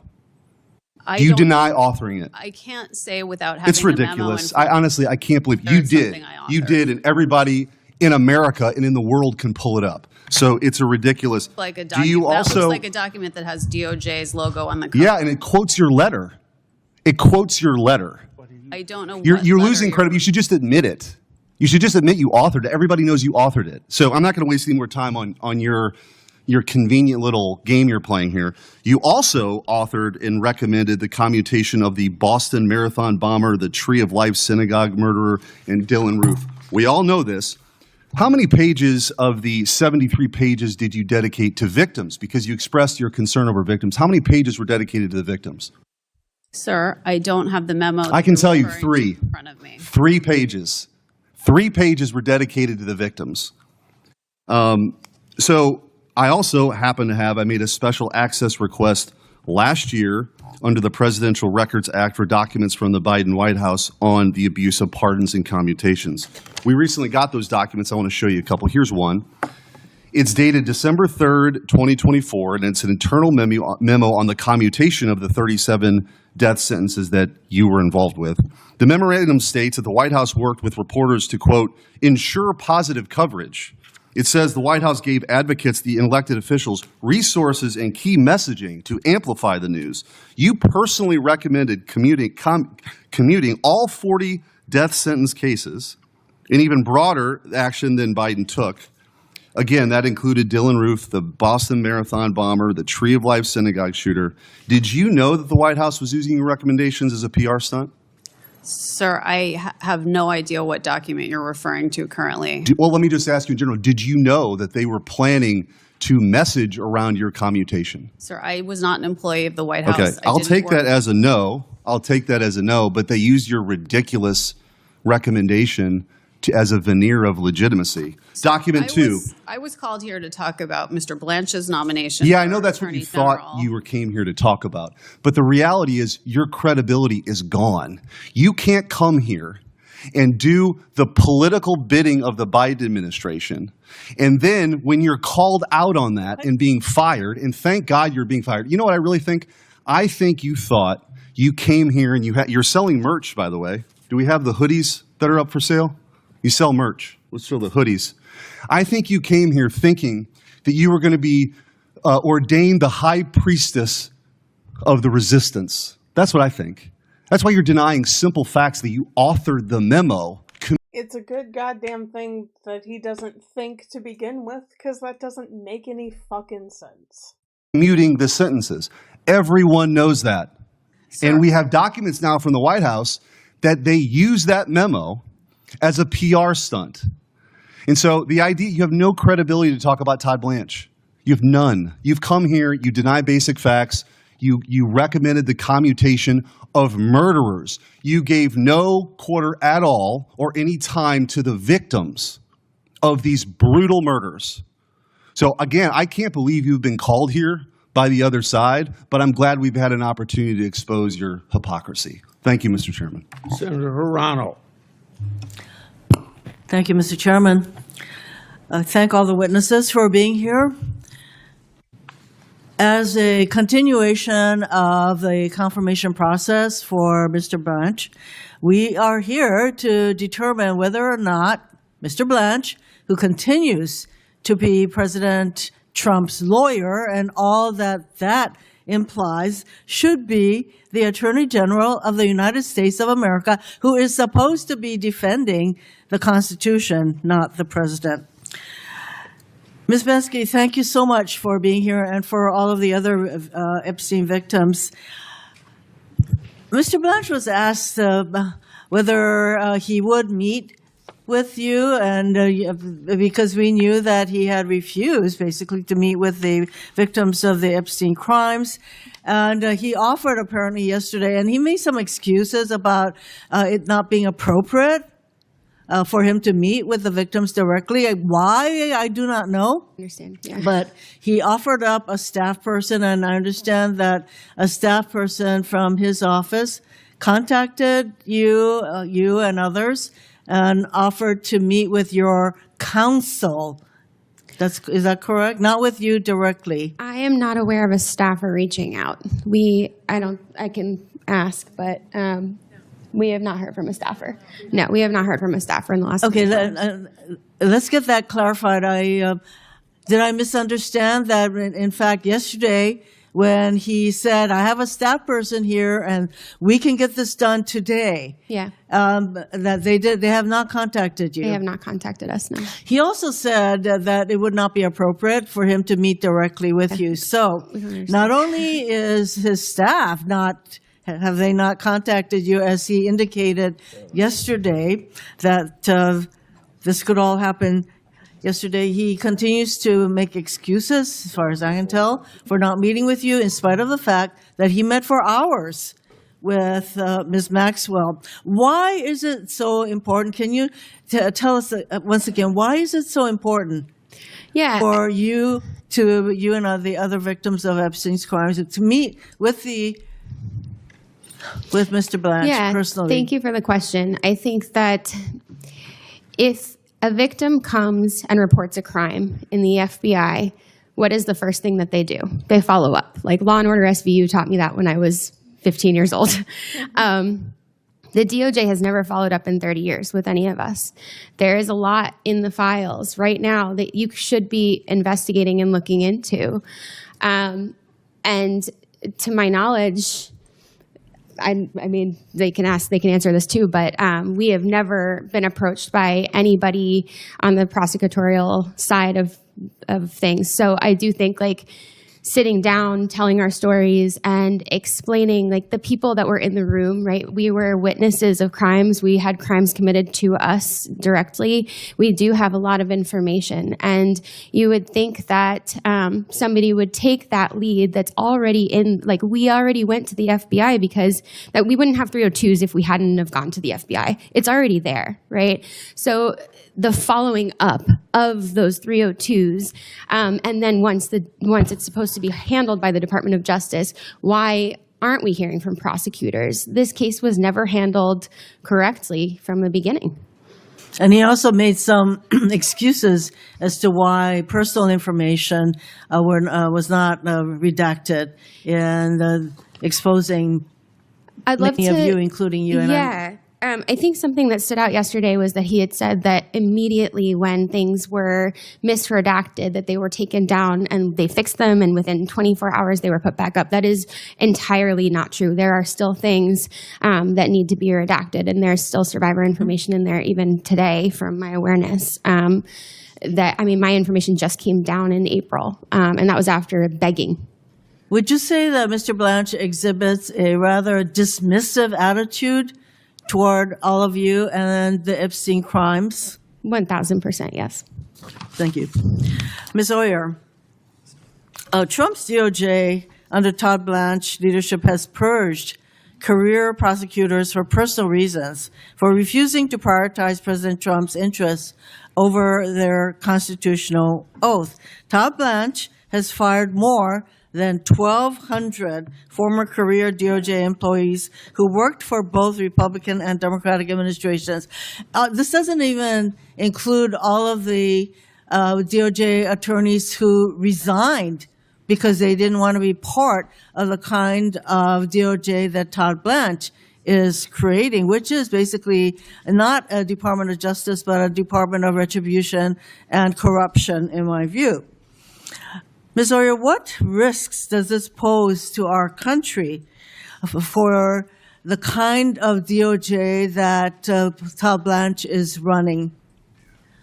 Senator, one of DOJ's greatest strengths historically has been its non-political career workforce of experts, people who are experts in their subject matter. That is crucial to keeping all of us safe. We need people who have specialization in things like national security, prosecuting child exploitation, all manner of sophisticated crimes involving cryptocurrency. Mr. Blanche has decimated the expertise of the career workforce. The Justice Department has lost over a quarter of its attorneys under his leadership and has not been able to replace them, certainly not with experienced, knowledgeable, non-political people. I think the DOJ is very much losing its credibility.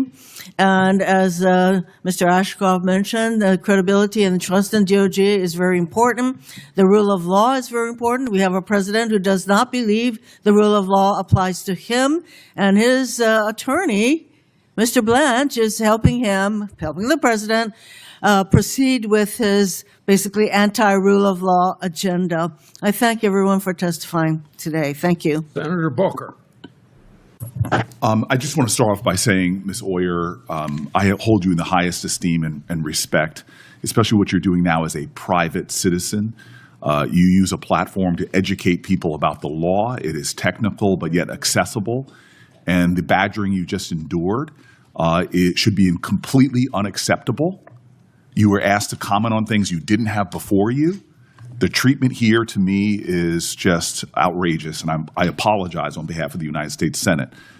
This idea that as a private citizen you can't sell things is insulting to me when we have Kash Patel, our sitting FBI director, selling merch on his site, when you have a president of the United States hawking the Bible, and yet you as a private citizen who has a platform to inform people about the law, how dare we make such an accusation when the mockery of justice, the exploitation and the grifting off of their offices has never received criticism from that side of the aisle. And yet they want to demean you as a private citizen for engaging in commerce. That's ridiculous. In addition to the fact that you were a career public servant for your entire life, you were a public defender, underpaid, overworked, not for a year, not for 5 years, but for years. The dignity and the service you have brought, no matter whether we disagree with your politics or not, should merit the praise of every single senator here. So I apologize for what you endured. I thank you for the service you've given to this country. And on matters of horrible killings, horrific acts, these are complicated matters. I hold here, and I'll submit this for the record, people who were victims, families, survivors, who wrote letters to the President of the United States asking not to have the death penalty put there. And I understand there's differing views, but you are put in those complicated decisions to write career memos for the president to make decisions about who's pardoned and not. And so I am sorry. What I witnessed, I came late to the hearing, was just unacceptable to me. And I am grateful, as somebody that follows you, that reposts your content, I am grateful that you're here. Thank you. I want to say, I didn't hear that on the microphone. Senators enjoy praise. So what did you say? Thank you, sir. Thank you very much. I appreciate that. I appreciate that. I just want to say, before serving as a pardon attorney, I pointed out that you were a federal public defender with clients in the Bureau of Prisons. Was it customary process for transferring a Bureau of prisoner from a low security prison to a minimum security camp? Was that standard practice? That was unheard of. Unheard of. It's against BOP policies.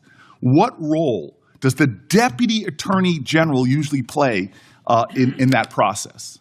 Usually the Deputy Attorney General would have no role in designating or transferring inmates. No role whatsoever, yet the Todd Blanche went directly and met with him. Are you aware of any person serving time for child sex trafficking like Ghislaine Maxwell being transferred from a low security prison facility to a minimum security camp?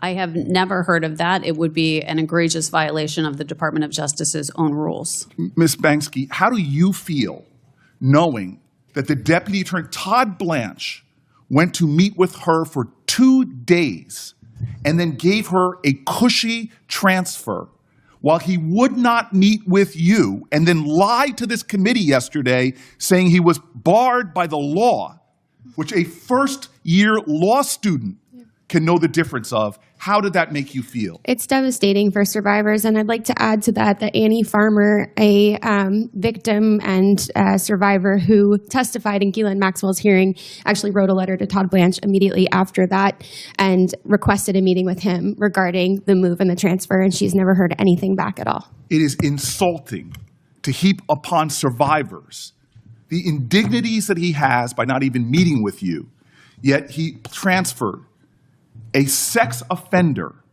to a cushy camp against BOP policies. It sounds like she got a sweetheart deal while he released your personal information, your address, phone numbers, images, and yet he seems to be favoring the victimizer and not the survivors.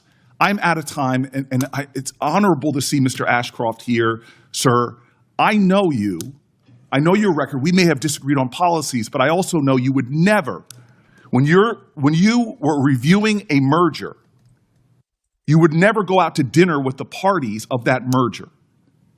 It would be unacceptable for a person that is supervising a matter to attend a social event with those people before your lawyers. It's about ethics. It's about the appearance of impropriety.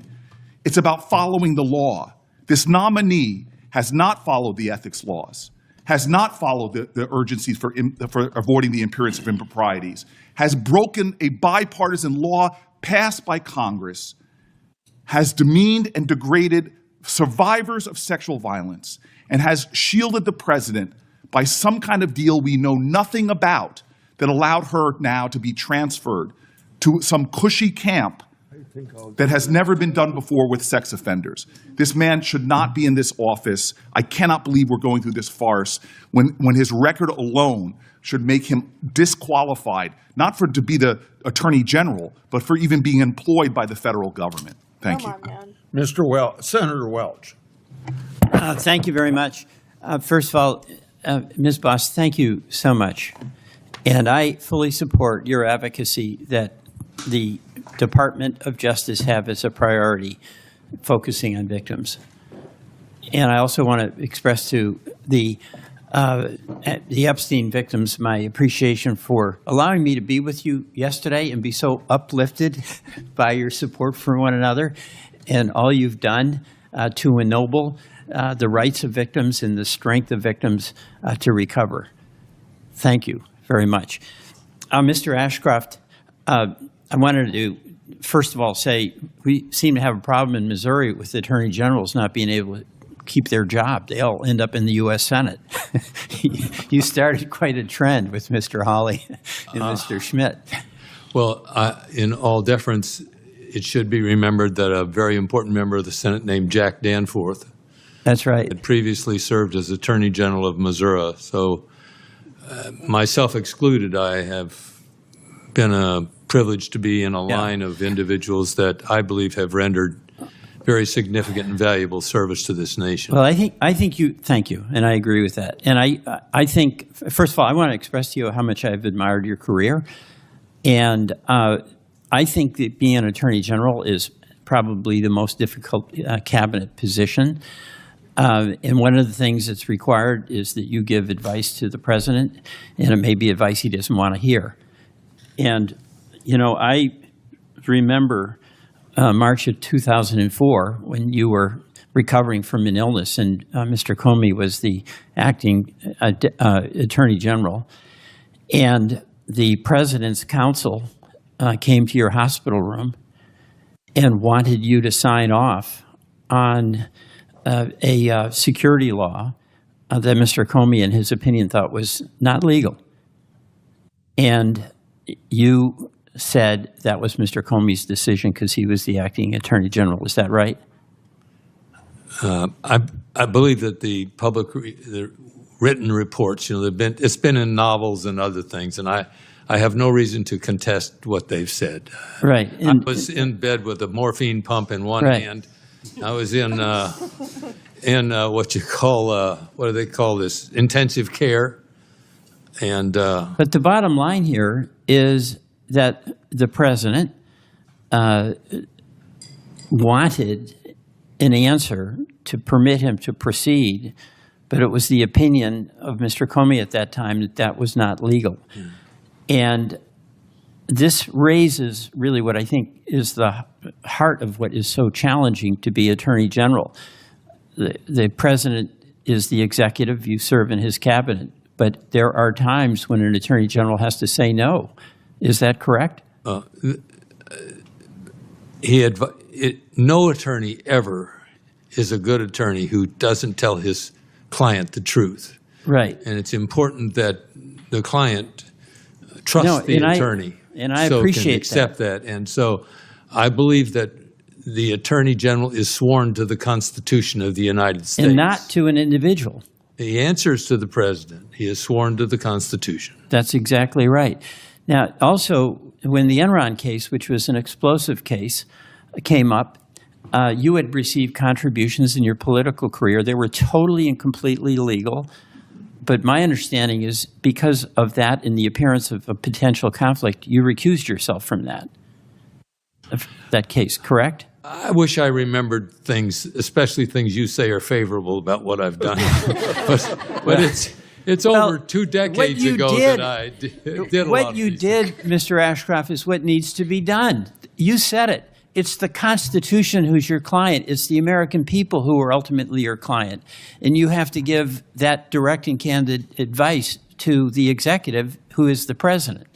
So that's my question about Mr. Blanche. It's not his competence. It's not that he's got an ongoing relationship.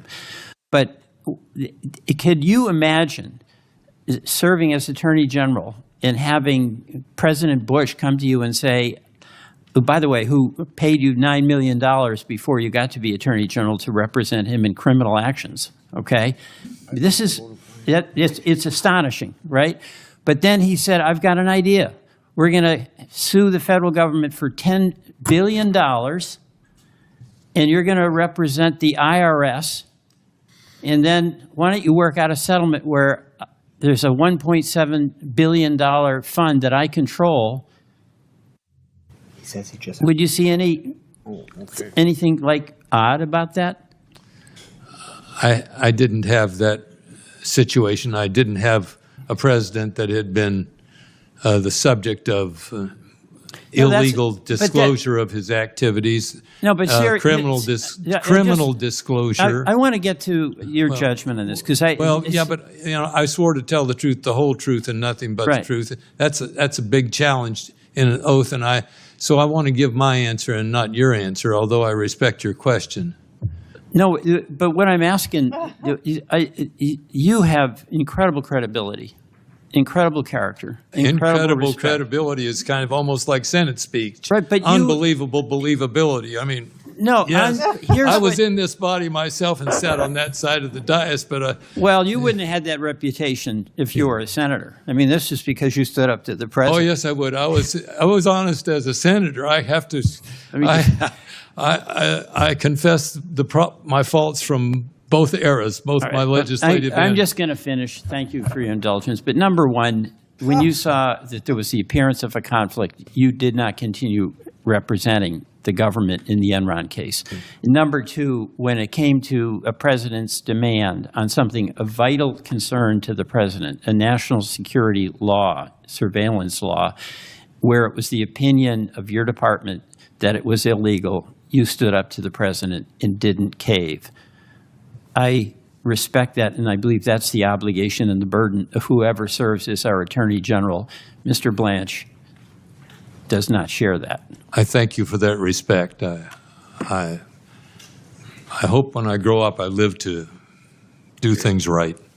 Senator, tell us. Mr. Ashcroft, and to all the witnesses, thank you for being here. Mr. Ashcroft, I told the chairman, or I told the chairman's staff I had one question, but like John Kennedy, it has two parts. My first question, Mr. Ashcroft, I mentioned yesterday that I'm disturbed with the political physics going on today. If you think about the Obama administration, they had vindictive prosecutions. President Trump came in, more or less matched up on some of it. President Biden comes in, goes a little bit further, and this administration seems to me, when we're doing 8647, we're doing indictments for that, unless there's other, it's an active investigation, but that's a reason to bring Mr. Comey and do a perp walk because he arranged shells 8647 on a beach in North Carolina. That's all we know right now. it just seems like it seems to me like there's a continuing, this exceptional nation we are. Americans always want to do better, get bigger, higher the next time. Am I wrong, or am I perceiving a continued escalation of prosecutions, that some of which really, because of the way that they're being adjudicated, they're not being successful? It just seems to me that we're like shooting, shoot, ready, aim on some prosecutions. And I'm not only talking about the current Trump administration. I'm going back to the Obama era. Do you agree with me that there seems to be a trend that each administration, we seem to be upping it of late? I'm not sure I could quantify any disenchantment. Okay, that's okay. I believe that's fine. I believe I that think partisanship. Yeah. And no, that's okay, Mr. Ashcroft, because I'm going to live up to my promise to yield back some time. My point, I'm a management consultant. I'm not an attorney. I'm not a prosecutor. I'm not a law enforcement officer. But I deal with facts and empirical data pretty well. I guarantee you, I can give you a list of cases and a list of investigations, a list of vindictive audits. And every year, it's like from 2008 to 2012 to 2016 to 2020 and 2024, one party is going to have to actually be an adult in the room and stop it. And our members here need to stop having situational ethics where they're only opposed to it when the other party's in power. But that was not my question. Yesterday, before the hearing, and Mr. Blanche, I have a positive predisposition to, just so that everybody knows. I have not made a final decision. But Mr. Blanche said very quickly yesterday that he would meet with the victims, the Epstein victims, today, if it could be arranged.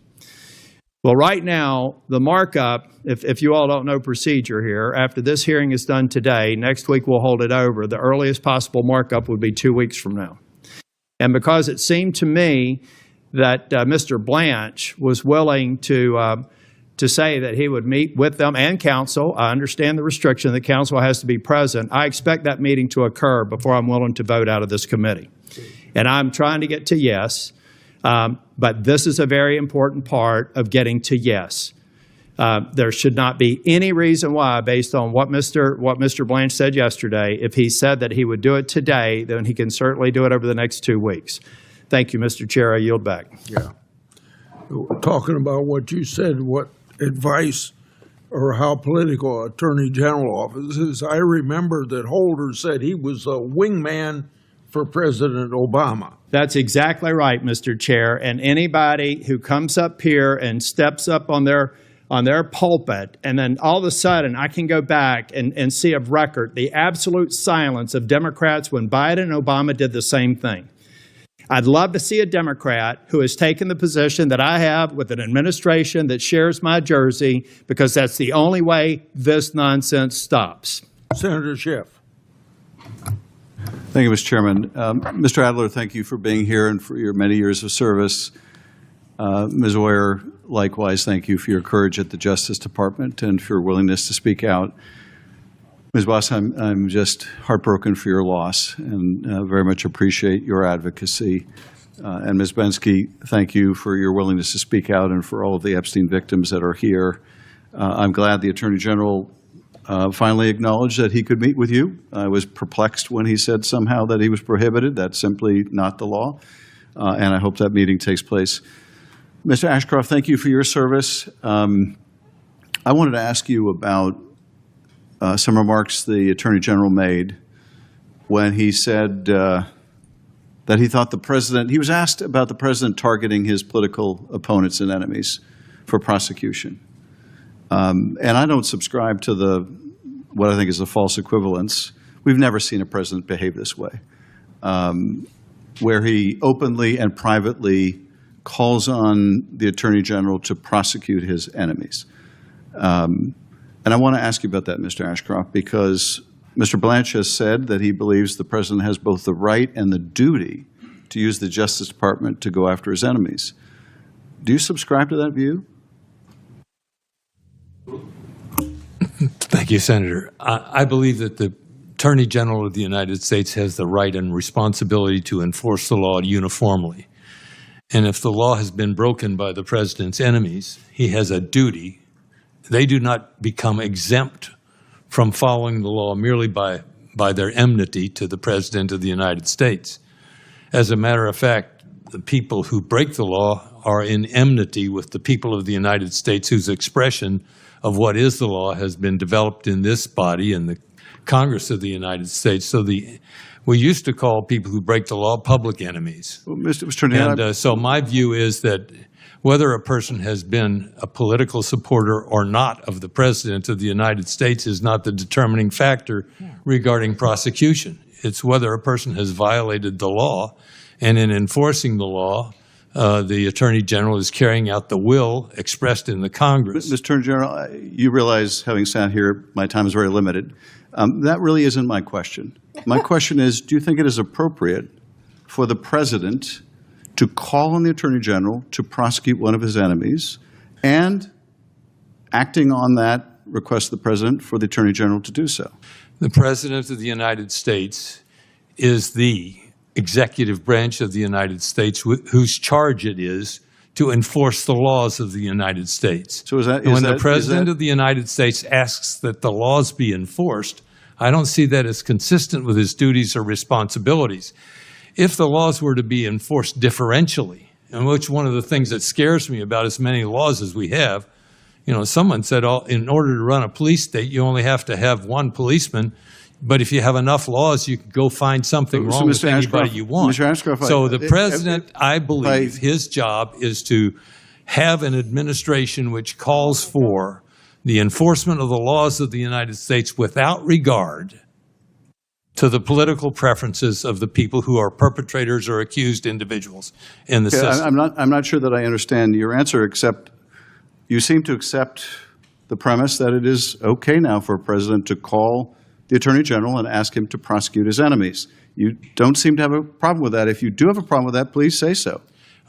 I believe the President needs to be an advocate of strong law enforcement. Okay, that includes with enemies of his. With respect, Mr. Attorney General. If an enemy of the President goes out and conducts a violent crime, it's nothing wrong with the President calling the Attorney General and saying, I hope you do something about this violent crime. And if the President's enemy takes a photo of seashells, you think it's appropriate to prosecute them? If senators make a video stating the plain law and Constitution that you can disobey an illegal order, you think it's okay for the President or others to call on them to be prosecuted? I don't think so. I don't think so. And I don't think you would have done that as Attorney General. I hope you wouldn't have. If you would have, you were not the Attorney General I thought you were. I don't think it's appropriate for this Attorney General or any other. And I don't remember seeing, notwithstanding the false equivalence I hear expressed so many times from my colleagues in this committee, I don't remember any Democratic president calling the Attorney General and saying, you need to prosecute him, and you need to prosecute her, and you need to prosecute them, and you need to go after this organization. We have never seen that before or anything like it. Anything like it. And generic statements, oh, they all do it, is simply not the case. And by making that argument, it just further erodes the wall of independence that I'm sure, Attorney General, you remember after Watergate, when because of the abuses of President Nixon, there was an effort to make the Justice Department independent from the White House, not completely independent in the sense that the President couldn't set general priorities. I want you to emphasize these cases and these cases, whether it's immigration cases or drug cases. That was always appropriate. But what has never been appropriate, and particularly so after Watergate, was for the Attorney General of the United States to break that wall and call on his Attorney General to prosecute his enemies. And I would say even without any basis to do so. And this Justice Department has been willing to do so and has gone before grand juries. And we have never, I think, seen the likes of this either in these high-profile cases where the grand jurors, in some cases to a person, have refused an indictment.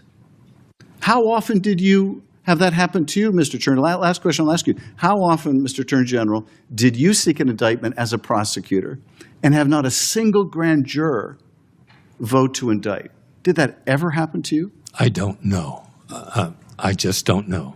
I thank you, Mr. Chairman. Senator Brett. Thank you, Mr. Chairman. Appreciate all of you being here today, witnesses taking your time to be in front of us. Before I start, I want to say thank you to Attorney General Ashcroft for being here today and your service to our country, both as Attorney General and as a United States Senator. And also thank you for your kind words about Senator Graham. Really appreciate it. Mrs. Boss, thank you for sharing your story, reliving the worst day in your life, being willing to tell your story so that people hear it. Really appreciate it, and I'm so sorry for your loss. We're going to talk a little bit in a second about people needing to meet with survivors, which I completely agree with, and victims. Let me ask you a question. Do you think that when someone is killed at the hands of an illegal alien, that their representation in Congress, senator, congressman, should meet with that family? Absolutely. Of course. It's my understanding that there are many Angel families that cannot get meetings with their senators. Have you heard that? Absolutely. It happens all the time. As a matter of fact, the lovely and kind words from Senator Durbin, I am his constituent. This is the first time I've ever spoken with him. I haven't spoken with him. He spoke to me. Well, I hope, and I'm sure that, I heard actually the ranking member yesterday talk about the need for the Attorney General to meet with victims, which I support. Mm-hmm. And I certainly am hopeful that he will, and others, will meet with you. Yes. So, Sheridan Gorman and other names need to be said.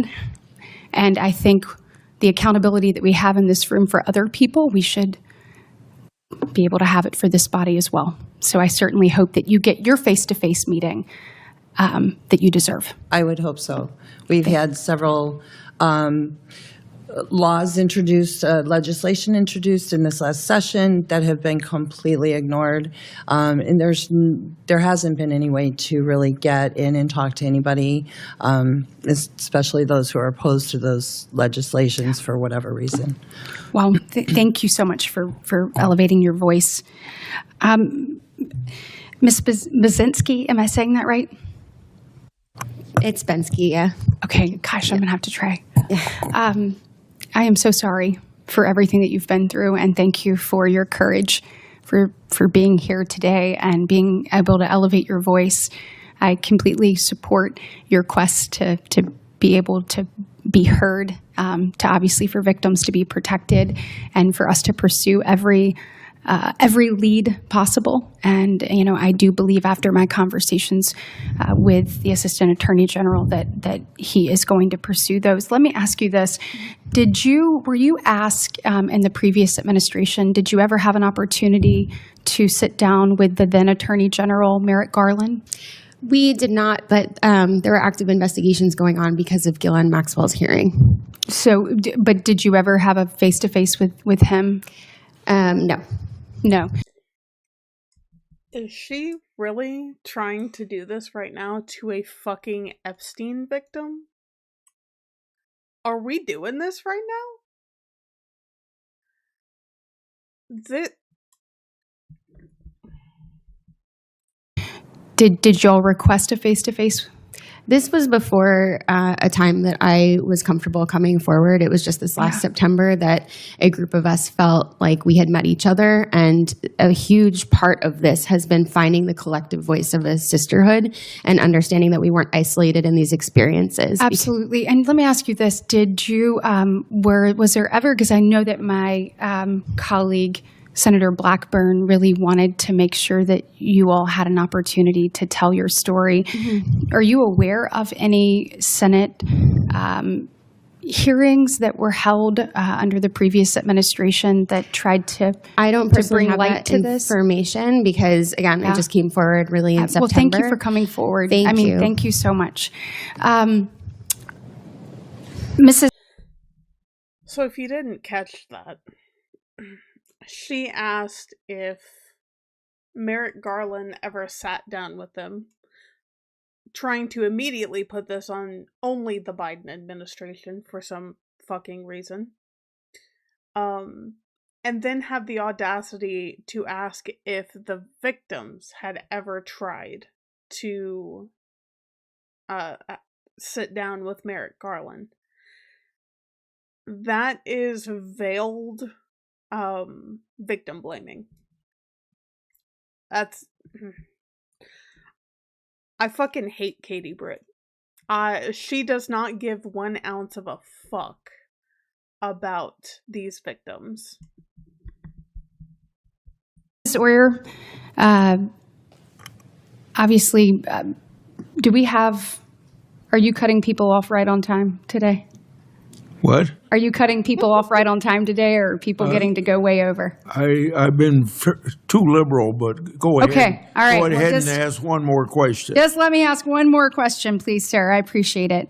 After you were fired from DOJ, you had an independent media company and a Substack platform, and you had the, Lawyer Aura brand name and the hoodies that said "Hardwired to stand up to bullies." I'm wondering, it's my understanding that as a pardon attorney during the Biden administration, you recommended actual commutations for Daniel Troyer and Ricardo Sanchez Jr., who were sentenced to death in 2009 after executing a family of 4 on the side of a highway. Is that true?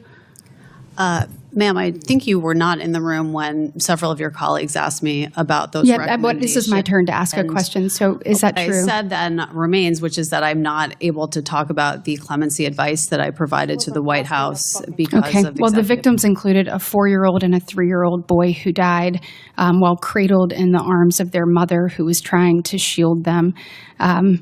Those 2 little boys were shot 10 times, and their mother was shot 11 times, and their father was shot 5 times. So I appreciate the grace on getting to go over, but that doesn't sound like to me that you stand up to bullies. It sounds like to me you stand with them. Thank you. Senator Blumenthal. Thanks, Mr. Chairman. I want to thank all of you for being here. This day of the hearings often gets less attention, but it is very important to us, and you are performing a very important service. I particularly want to thank Ms. Bensky and Ms. Boss for sharing your stories and reliving a lot of the pain that you have been through. Ms. Bensky, I don't know whether you were here yesterday when I asked Acting Attorney General Blanche to apologize. And I'd just be interested in your reaction to his response. Yeah, I think it was the most that we've gotten from him. And that was a moment where there was a touch of humanity to say that we do understand that there was, in fact, failure here, because he's been on the record multiple times saying that nothing was mishandled. And as a survivor who literally saw nude images of friends and had my own information exposed all over the place, to tell the world that this had not been mishandled was just so absolutely egregious. Like anybody from here to Mars, no matter what political affiliation you're with, can see that your government should not be, sending out nude photos of you, obviously. Yeah, thank you. Thank you. Very well said. Let me ask you a general question. And you don't have to give me an exhaustive answer today, and I know there are others in the room who may want to answer this question as well, but what should we demand of the Department of Justice to make things right, to make things better? Yeah. We've always just been looking for accountability and for this case to be handled correctly, because even from the very start of this case, we have not seen it handled the way anybody would normally prosecute something. So we are looking to get to the bottom of why our perpetrators were never held to account. How does the largest sex trafficking ring in this country exist when only 2 people have been found even remotely? I mean, Epstein's dead, but Maxwell is the only one who has been held to any sort of account, and she's in a lower, a lower security penitentiary at this point. So, I think we are owed answers, and we are owed, justice. For us, we get that question a lot of what does justice look like? I think, yes, the culture shift is part of it, but really, like, having your government stand up for you and stand up for what's right. And, there's a chilling effect that it sends to survivors everywhere when their government is outing their personal information. Other survivors are not going to want to come forward, right? And so we need to make sure that we are getting all the information with these cases. So I think we really just hope that the government will take it seriously and start investigations. Accountability. Accountability, yeah, always. And I think a working hypothesis here is that accountability is difficult when rich and powerful people are potentially... It's always been the vulnerable versus power for this case, for most sex trafficking cases, or all sex trafficking cases, really. And it is about how the powerful consistently exploit the vulnerable. And that is what we see a lot. I mean, I have a 6-year-old son, and I teach him that accountability matters every single day. And I hold him to account. Why can't we hold our government to account? Well, I will just say your voice and face has been a very powerful antidote to the wealth and power that may be brought to bear here. And I hope that this forum will encourage you and others to come forward as you've done so courageously. Thank you so much. Yeah, I do also want to mention that Virginia Giuffre has been monumental in all of this, and I think it would be unfair to not name her, because her deposition holds the key to quite a few things. So if you started her deposition, you can start really investigating. Thank you. Ms. Oyer, I want to ask you about the pardon that I mentioned yesterday. I asked Todd Blanche about it. David Gentile, sentenced to 7 years for a multi-million-dollar fraud scheme that involved a 7-year sentence. He served 12 days of it before he was pardoned. He boasted to his fellow inmates that he was going to pay $2.5 million to someone to get him out. Father Frank Mann told one of his parishioners that he had talked to President Trump to get David Gentile out of prison. These are facts that have been publicly reported. The investigation into the potential impropriety of this pardon was shut down, allegedly, by high officials in the Department of Justice, talking to the U.S. Attorney in the Southern District of New York, Joe Nocella. I know you're not familiar with the facts. I'm not going to ask you whether you believe that that reporting is true. Mr. Blanche never denied it. He basically said, well, it was a leak. Sometimes leaks actually involve truthful information. But the point that I think is lost here is that that pardon involved $16 million in forfeiture to innocent victims, many of them retirees who were depending on that money to survive. And he will no longer be required to do restitution. So his ill-gotten gains, some of which he may have used to pay for his clemency. Yeah, and he's not the only one either. There are several people who have committed fraud like this that that they no longer have to pay their victims back. That doesn't seem like justice to me. So to speak?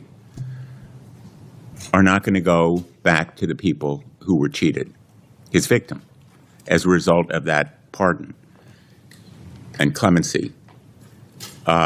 So I guess my question to you with this introduction is essentially, are victims and survivors often re-victimized by pardons that are unjust or unfair to them? And shouldn't we have them given a voice and recognize the Constitution gives the president unlimited authority?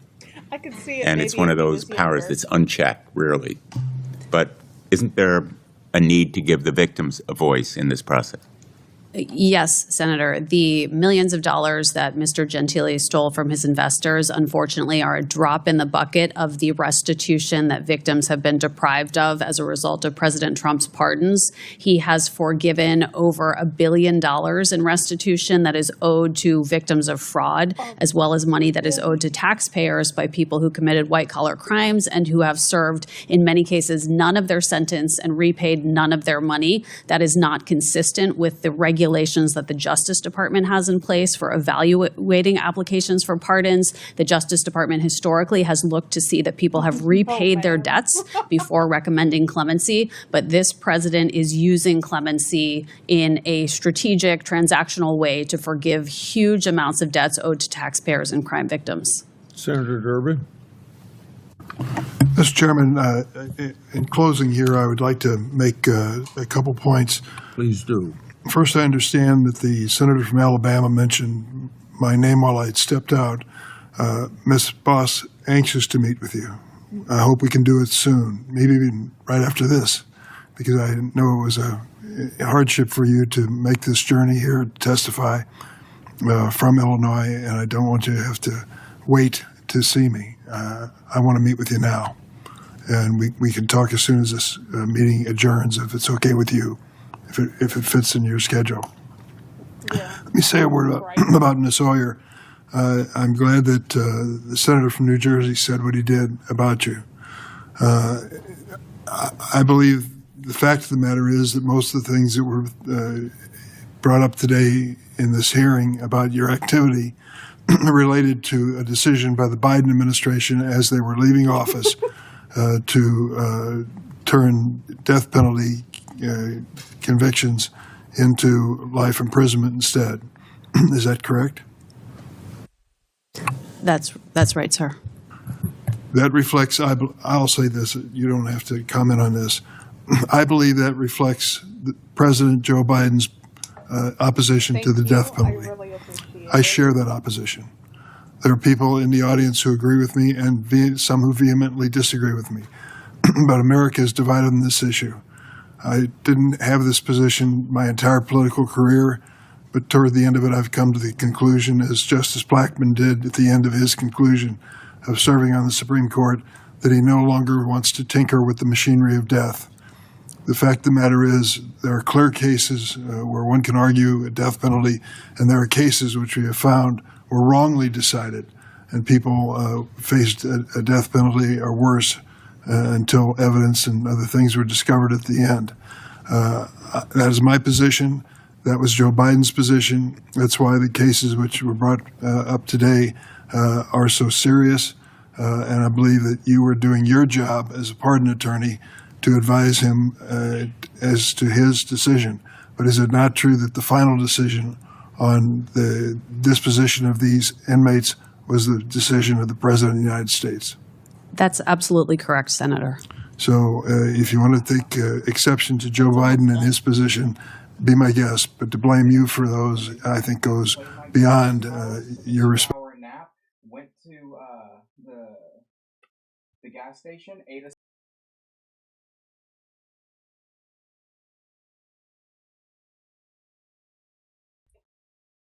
responsibility as pardon attorney. And I will just say, I know the controversy behind this issue, but I feel that that's what led him to his conclusion. Ms. Binsky, thank you for bringing your friends with you today. It is great to see them, and I hope that what you heard from Senator Tillis is a promising possibility that he said he would not, I hope I'm saying this correctly, he wouldn't vote to confirm this nomination until there's been an actual meeting. That would be a dramatic work in progress for us to reach that point. And because you had the courage to stand up, not only you, but your friends, we have achieved that, I believe. I hope that's the fact. Thank you, Mr. Chairman. Yeah. Thanks to all of our witnesses for being. Okay, I'm not gonna finish that last bit, because it's just them wrapping up. I'm gonna wrap up my stream though. Thank you all for watching. Next week, I think I'll probably watch, the 2 Supreme Court justices that testified. And then there's I think Kevin Warsh had a hearing. But yeah, so we'll do that next week, and I will see you all next week then.